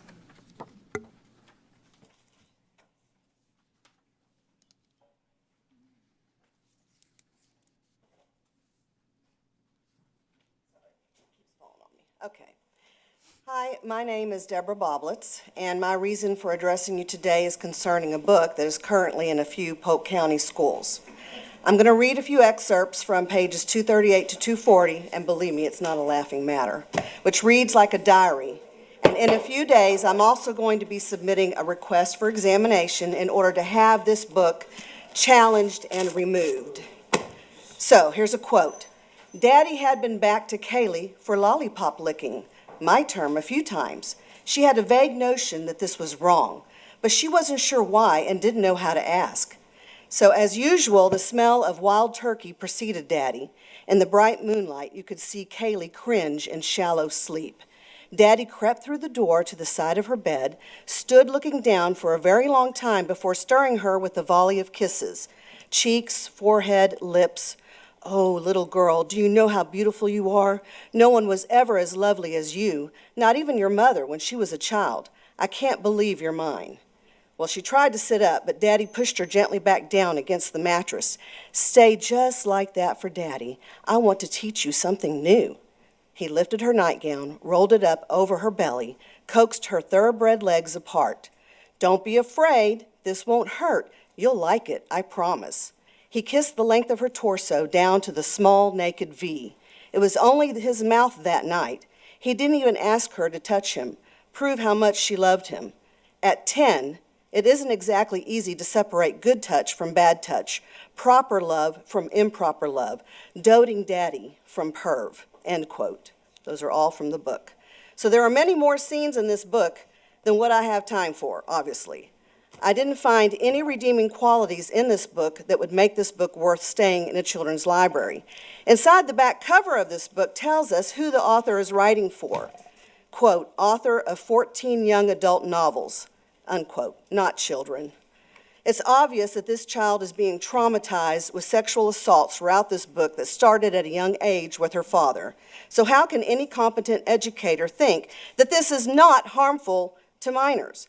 According to several Florida statutes, which Mr. Nutt already said was 847.012, 847.001, and 1006.34, that the material in this book, as well as many others that you have in a lot of the schools right now, are prohibited within any public school.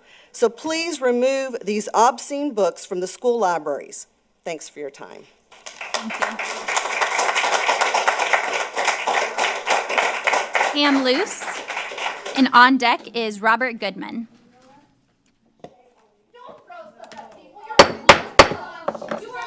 Please. I didn't throw it, I draped it in the bag. Please remove them. Ask her to give her back her property. Yes, you may have your property back, because I can't throw it.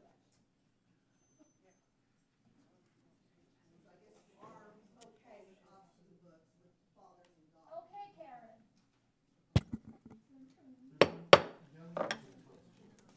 Miss Luce. Do you want to continue the meeting?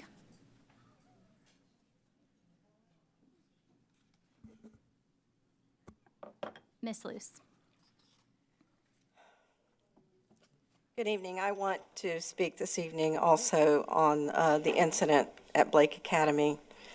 especially the news release that was sent out here from the district, because there were so many inconsistencies and things that were not correct in it. Number one, it says, "We are aware of the incident at Blake Academy involving a student who made a TikTok video about another student." It leaves out that the video was about another student shooting and killing a student in the school hallway. So next says, on Monday, the video was reported to school staff, who immediately began reviewing the incident and reported it to district staff. We discovered the video had been created during the previous weekend, not on school property, and thus it was a situation we wouldn't have any authority over. As Mr. Persinger said, Chapter 1006.147 Florida statute states that it does not matter whether the video was made on school property. And this has been confirmed by the Florida Department of Education Office of Safe Schools. This also is stated in Board Policy 5517.01, bullying and harassment. It's referred again in 5136.01, technology resources. Also, 5517 anti-harassment also echoes this, as well as stating that this needs to be reported to a compliance officer within 2 days. The parent is then to be contacted by the compliance officer within those 2 days and advised of the board's intent whether to investigate the incident. When it was discovered that the child who made, as you heard from the mother, who made the video remained in the classroom, and after a verbal threat against the victim's mother, the mother removed the child from the school. Why was the child who made the video not the one suspended for the rest of the year, and the child that received the threat allowed to finish their school year? Why is the victim the one who is punished? This makes absolutely no sense. Blake Academy met with the parent of the alleged victim, and also says school staff have also interviewed both students and conducted an investigation to determine if bullying has been occurring. And again, school staff have done the investigation. This is not a school staff thing, especially where a shooting is involved. The parent's behavior had escalated to the point of disrupting school operations, which resulted in her being trespassed from the campus. It didn't have to escalate to this. If it was handled correctly by the school and the law enforcement agency, it never would have escalated to this. Thank you, Ms. Luce. Next is Robert Goodman, and on deck is Hunter Branster.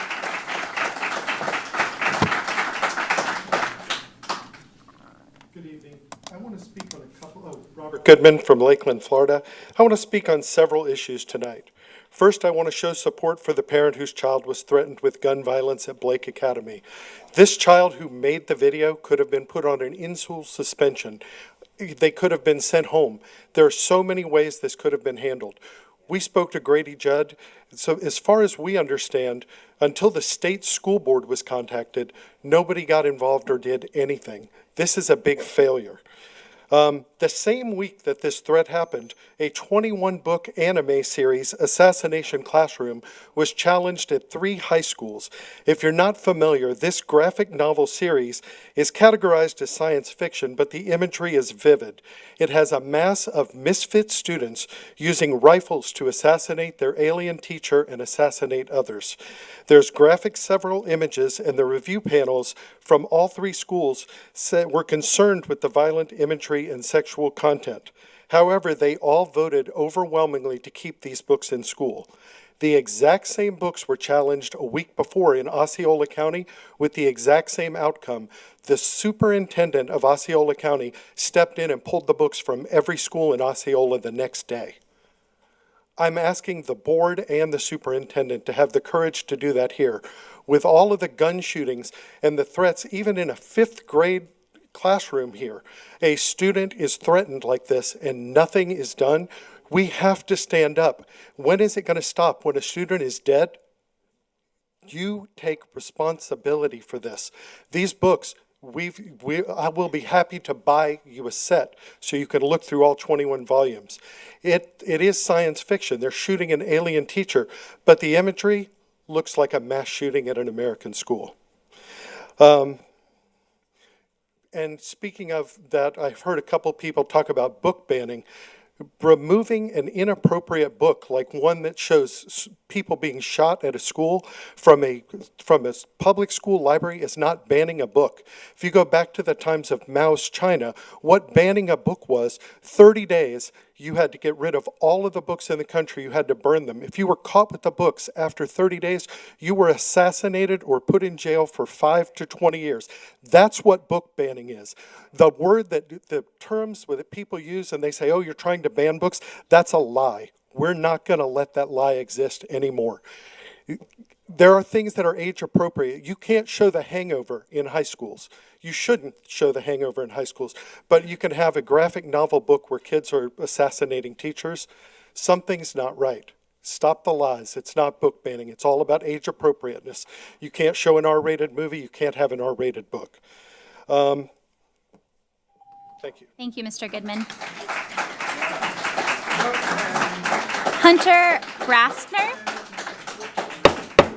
Hunter Brasner, and on deck is Emmett Purvis. Good evening. My name is Hunter Bransner. I am the Vice President of the Polk County Young Republicans. I am a product of the Polk County school system. We need to have a conversation about what truly needs to be proclamated by the school board. This proclamation is an education. This LGBTQ alphabet mafia agenda and the sexualization of our kids does not belong in our schools. The Florida legislature has made sure schools don't teach the sexualization of students and their peers at young ages. However, places, for example, like Seminole County, which we saw about 2 weeks ago, have placed descriptions and stories of LGBTQ students in a spotlight section of the yearbook. First and foremost, the student body does not dictate the final publishing of public school documents. The school does. The school board does. What happened was LGBTQ definitions were put into the yearbook, and by definition, they describe sexuality. And the only way to teach sexualities is by teaching children about sex, which again, the legislature has already ruled against that. In addition, we need to recognize that the spotlight section is for academic, athletic, and student voted on social achievements. Stating your sexuality in the yearbook and defining it is not an achievement and does not need to be publicated and defined to the rest of the students and their parents. They're not the only ones getting the book. The students aren't the only one getting it. It's also family, friends. Everyone else gets this. Everyone else sees this. We need to have schools focus solely on education, STEM, AP, dual enrollment, and hopefully the school board can get more academies for trade school-focused students. Polk County is a big agricultural and industrial part of our state. This proclamation will really do nothing. We can respect each other. We can respect each other's students, other people's life choices. Doesn't mean the school board has to go and back all that. Sexualization of students never, ever, ever should be in our schools. It's for the parents and students to decide on their own time. It should not be put out by our school board. Please keep this out of our schools. Thank you for your time. Thank you. And last but not least, Emmett Purvis. Thank you, Madam Chair, Superintendent Hyde, and Board. Where do I start? I want to thank Superintendent Hyde and those involved for not having the proclamation made. I spent 10 years in service for that flag and everybody under it. I want to make a statement. You're loved, all of you. God above loves us all. Please direct your comments to the board. Thank you. Thank you. But I want to remind you of one thing. Look at the history of Rome. We're not far behind. And God is not far behind either. We're on the brink. and it applies to each and every one of us. None of us are going to escape. I also read one of the books that was in question, Jack of Hearts.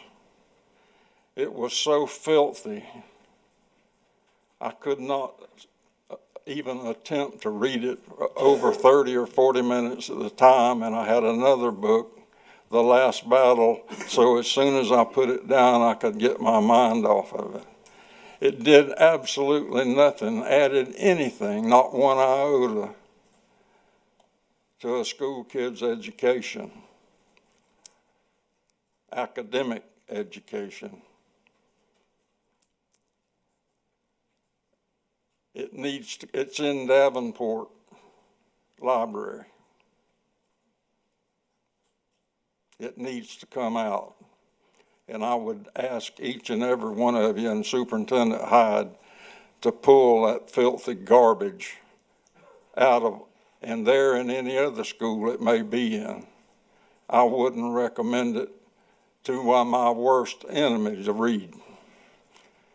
The kids are to get an education, not a sexual education. There's a difference between sex ed